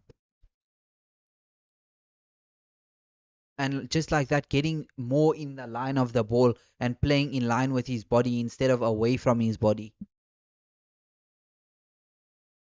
Moreki's been on the money so far. Really good start by him. 1 for 15 in 4.5 overs so far. And he's beaten the bat quite a few times to the right and the left hander, getting the ball to nip in and away. And he'll be looking to pick up his second. Not only beating both batsmen, but also the ball rising of a very good length. Shot. Jason Smith through the covers. Given pitched up a little by Moreki, and it doesn't travel to the boundary. Good fielding there by Luto Sipamla. And 2 runs more to Jason Smith. Moreki pitched that up a little bit, and Jason Smith pounced onto it through the covers. And as you mentioned, the ball rising a bit, I think we haven't actually seen the ball rise at all to the right hander. To the right, Only yeah. to the left hander. I think he's found a spot outside the off stump there that he keeps looking to hit, where it just on a good length but bounces up and causes a bit of uncertainty to Titole. Certainly, Omar. Oh, and he drops that one. And very quickly, Jason Smith is on the back foot and pulls that one for 4 runs to the shorter end of the other field, as they playing on the third pitch from the scoreboard end. If you know and understand the Bidvest, I mean the DP World Wanderers Stadium.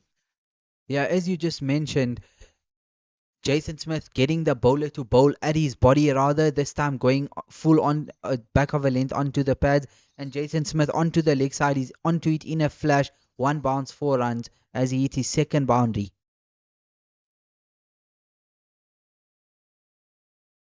One more ball to go, and then Aslam Kota will come on, and once again Jason Smith on the back foot, but this time it looks like the first. No, it is 4 runs. Bounced just short of the boundary. And Jason Smith clearly taking advantage of Moreki dropping the ball short.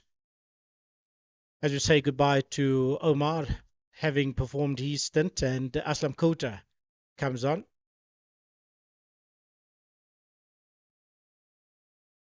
Aslam, it looks like the scoreboard is ticking over quite fast now.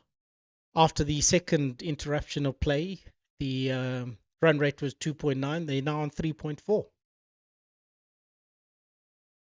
Yeah, good afternoon again. Not that 22 overs is too deep into the game, but good sunshine on the pitch. The outfield certainly now giving value to some of those shots that we've seen. So, yeah, the run rate at 3.4. This partnership now worth, 32? 32, correct, yes. Yeah, so they're settling in very nicely. And I must say that whilst I've been very impressed with Tepang Tetole, I've just noticed a few things whilst I was off air. And just bring that maybe, or make that a discussion point. Oh, that's a very good ball. He's, as Omar was just saying earlier, he's received a number of real classic deliveries. Unfortunately, it hasn't gone in favor of the bowlers.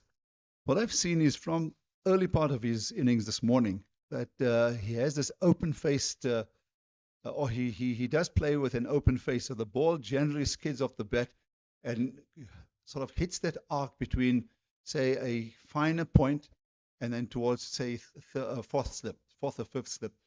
And I would actually look to see, if not 2 slips, to have 2 gullies in position and let him play in that region. Because if you count the number of boundaries he's hit now, I think you mentioned 8. I would reckon at least 3 or 4 have gone in that region. And some of them airborne, where he's not necessarily, hasn't been in control. So it's something that maybe the skipper or even the bowler should be picking up, and maybe perhaps even the keeper, to just say that let's try this, because if there's one area of not necessarily weakness but a possibility of picking up the wicket because he's settled in quite nicely, that's the area that they should perhaps look to exploit for a short time. If it works, fantastic. If it doesn't, you have to find plan C and D and E, and if it gets 150, it'll be plan Z. Indeed, Aslam. And as you came on and we changed commentary seats over there, there was also a change of bowling from the northern end, from the golf course end. Lutos Pamela is back into the attack as well. And Tepang Ditole just played that off his body, down the leg side, down to fine leg. Tsipang or Chipang? Tabang. Actually, So Tabang. so the H is actually silent. It Tsipang. is Tabang. Yeah, Tepang. Beautiful. Here we go. Lovely little, how do you say, turn. It's just Sepang Titole. It Yes. sounds so nice. It rolls off the Rolls tongue. does. A whole lot better than Chipang. Indeed. If I'm not mistaken, would be Tswana speaking. Tepang is Tswana. Ditole also sounds Tswana. Well, he certainly looked the part. When you open, it's never easy. It's always going to be the tough job. They have to see off the shine. Whilst you spend all of the time out in the middle assessing the pitch and also the bowlers, by the time they come in for their second and third spells, you have a good idea. But it also gives those who are coming into bat after you an idea of what exactly is going on in the middle, and it gives those batters some sort of an insight into maybe how they're going to set a game plan when they get out into the middle and face the music. So there's so much of emphasis on really doing a good job at the top of the order, and you've got to take your hat off for him. 77 deliveries for his 42. He's had one or two good shots against him. I thought that the previous shot by Moreki was very, very close against Jason Smith. We see the ball darting off the pitch there, probably hitting the seam, and yes, SA isn't taking the ball in front of second slip there off the last ball of Luto Sepamla. So after 23 overs, Hollywoodbets Dolphins are 75 for 2, and the partnership currently 33. Tepang Ditole on 42 of 77. Almost seems like, yeah, he's acquired those runs unnoticed. I mean, yeah, just the fact that he's now on 42. Yes, he's been there ever since the start of play this morning, which was delayed for an hour and a half. But Tepang, yeah, has acquired those runs very quietly. So we'll keep an eye on him now. Let's see how Tsepo, who's going around the wicket once again to the left-hander, can perhaps look to induce the outside edge. I'm always wishing for it to happen. Not that I want Titole to fail. It's that, have they got the tactics right? So there's another example of that open-faced bat, and it has gone into that area for, I reckon, at least 50% of his occupation of the crease. But he gets the single. Joshua Richards has to struggle with a bit of a blow to his hand, but he'll recover. It's never easy at slip and gully. And then also the other question that Omar posed just before he left: which of these two teams are more determined to win today? And I think it's all about securing a position, if not at the top of the log as far as the lines are concerned, is to make sure that you're securing at least spot number 1 or 2. So for both of them, it's so crucial. So that's why I think this is going to develop into a wonderful contest.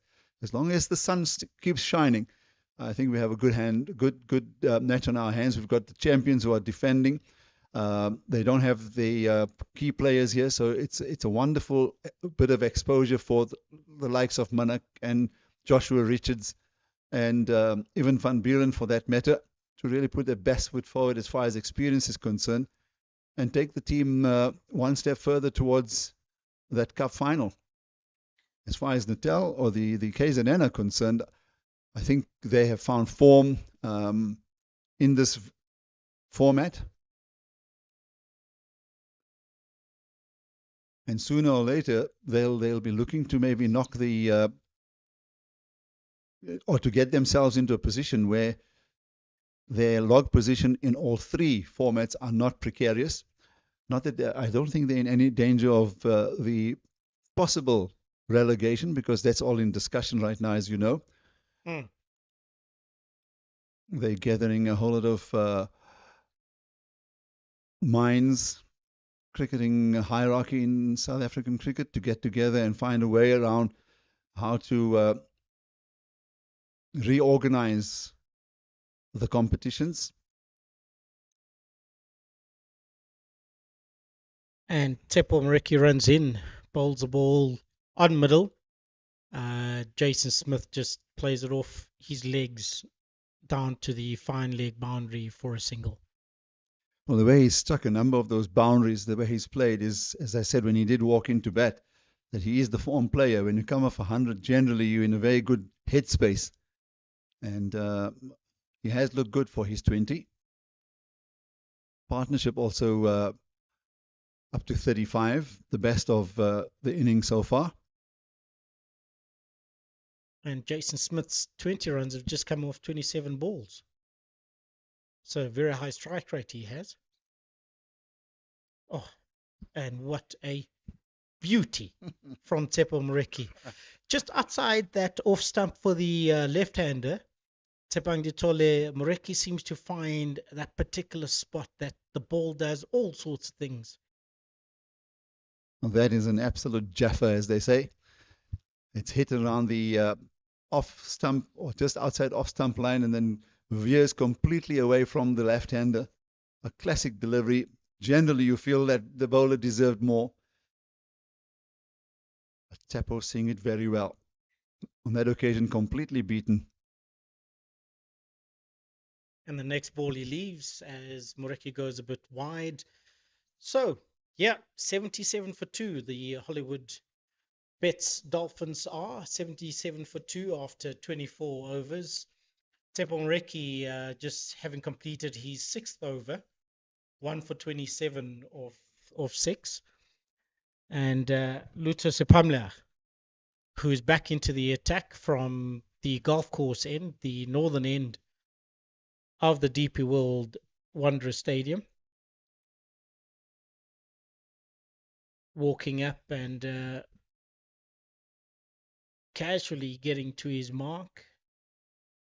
Sun is beautifully out. I think the outfield is drying up a lot quicker. Yeah, more of the sun will be really good for the pitch itself and, of course, the outfield. Very important point. As we were talking about log positions and where the CSA 4-day Series Division 1 is heading, it is clearly the business end. And so this weekend, Western Province taking on the Gold Rush Pearland, and then DP World Lions here against the Dolphins at the Wanderers, and then the Titans up against the Dragons, and that's happening at Centurion. And barring any rain interruptions, those matches are all available on Pitch Vision. And then, of course, the final round of fixtures. The Warriors take on the Dolphins. That will be their last match. And then the Knights take on the Lions for their final match. And then, of course, the Titans against the Gold Rush Boland team. And then the Northwest Dragons will take on the Western Province team. And that will be the final fixtures. And, of course, whoever finishes first and second will be then playing in that cup final 10th to the 14th April. And, of course, the venue there will be decided as to whoever finished top of the log. They'll be qualified as the hosts. And I'm sure it'll be very interesting. I like the fact that there's a bit of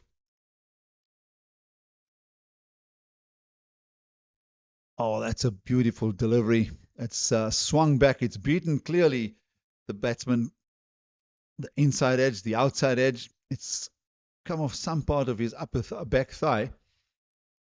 But it'll indicate to you that it is obviously a high. But that's a beautiful delivery. Actually got me fooled. I actually thought it got the outside edge of Tepang Ditole's bat. Yeah, It moved so much. Yeah, it moved and it was pretty quick. And in the end, you have to say he did well to actually take his hands out of the way. Indeed. It's a lovely off drive. Sweetly timed.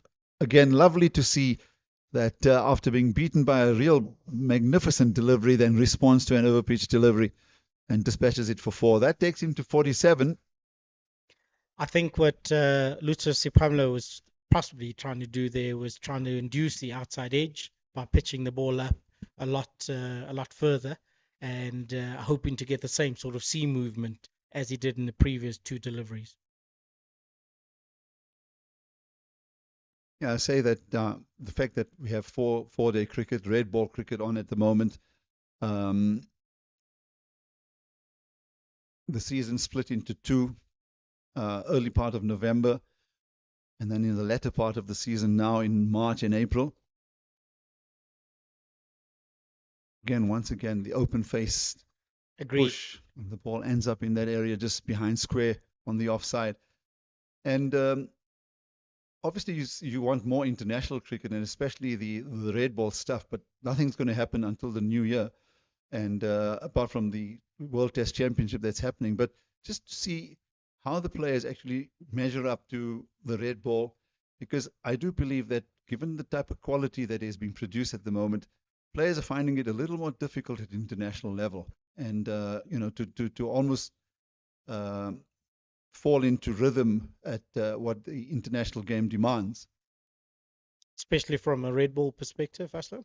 Yeah, absolutely. Whilst the South Africans have had good results in the red ball stuff, I'm talking about and that's the end of the over 82 for 2.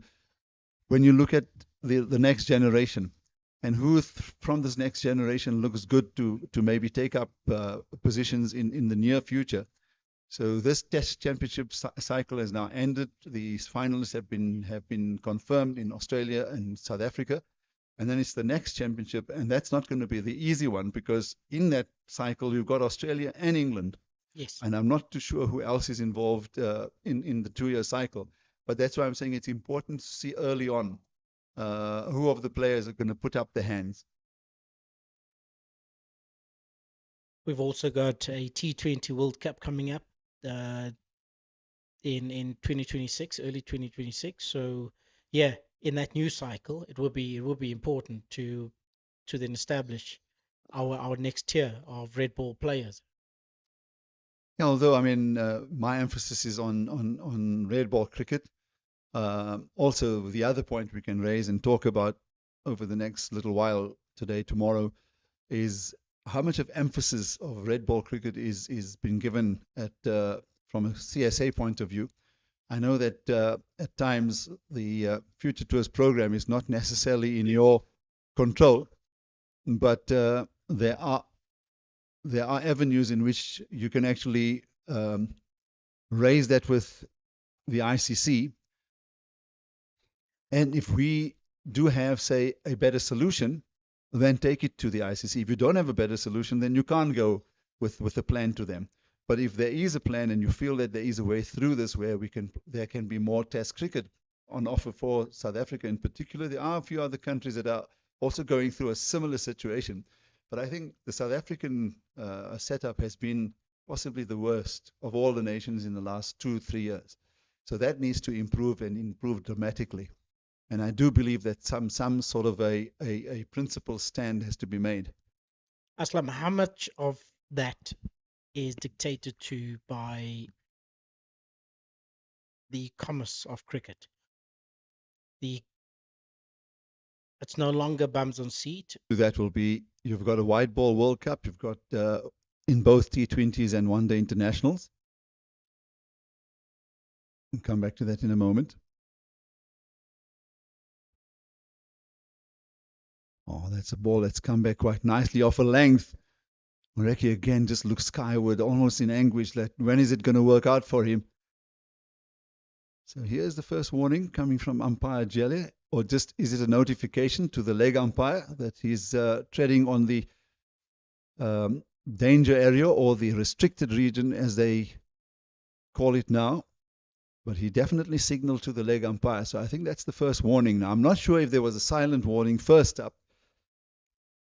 And for all intents and purposes, I reckon that must have been already a discussion between Moreki and the umpire. And now the first warning has been signaled. And Moreki immediately comes around the wicket to Tepang Ditole. Oh, and bowls a peach of a delivery. Gets Tepang on the front foot, reaching, looking to drive, and yeah, I'm hoping the replay will come up so we can see whether that went between bat and pad and through to the wicketkeeper. But that ball did everything. It's beaten the outside edge without a doubt. I must say, in the 6.5 overs that he has completed, he's bowled a bulk of better deliveries that's deserved more. You could just see how he turned away there. I was talking about the previous delivery where there was anguish, looking skyward, like what more do I need to do? But it is a patience game. That's well judged by the batsman. And that also ends the over. The 26th. 83 for 2. So there's context in the white ball competitions from an ICC point of view. Now they've given context to Test cricket. So whilst I do agree on bums on seats and all of that, if you're playing a 4-day competition in the country and you're not giving Test cricket importance, then just eradicate it. Just let it go. Geez, and now the light has eradicated play here. The umpires have brought out the light meter. Bongani Jele took it out, moved to the north, checked the light there, checked again on the southern end. Is in conversation with Jason Smith at the moment, and it looks like the players have been asked and offered light and probably taken it. And we see the DP World Wanderers Lions, walking off the DP World Wanderers Stadium. The umpires are still out in the middle, speaking to Jason Smith. Third umpire is coming out. But yeah, it looks like play may have been called off through the bad light at the moment, Aslam. Yeah, it sure seems that way. And the two umpires were in a long conversation with Smith. Now, I wonder what that was about, because is he saying that we've been seeing the ball well? We've been untroubled in the way we've negotiated this passage of play in the last 15 minutes or so. So, and then the fact that they've got the partnership up to 41, there have been a number of boundaries that have been struck. So I wonder if he was saying, but you know what? Could we not have perhaps just stayed in a little longer and maybe given the option to the fielding team to bring on their spinners? You saw Ngaba Peter in your picture earlier just doing a bit of shadow bowling. But that's the state of play at the moment on the first day of this match between the visiting Hollywoodbets Dolphins, who were sent into bat by the DP World Lions. And it's been a stuttering day of cricket because of bad weather. Late start. And then as we got into the game, hardly even 12 overs into it, there was another rain break, and lunch was taken early. And then there was another bit of thunderstorm that came through, and hence we've only had 26 overs played so far. The official time at the ground at the moment is 38 minutes past 4, and the umpires are still in the middle. So if the light does improve, of course, play will then continue, scheduled to 6:30 today in order to catch up on time that's lost. But that's where the scorecard stands right now. 83 for 2 after 26 overs, with Ditole not out on a very stout and a determined 47. Has hit some lovely boundaries as well. And then Jason Smith showing that he's in fine form. 22 of 33, he struck 3 very good boundaries. And then Parsons earlier on out for 5. And at the top of the order, Sarel Elvia getting the delivery of the day. Split his defenses, did Lutho Sipamla, to see him, the captain, depart for 4. So Sipamla has picked up the 1 wicket for 23. Moreki, the other seamer, has got 1 for 28. Cody Yusuf has bowled manfully and has bowled beautifully, but without any luck in his 11 overs. So until there's any indication of play or if the play is called off for the day, we will update you as soon as we get any information. Until then, it's goodbye.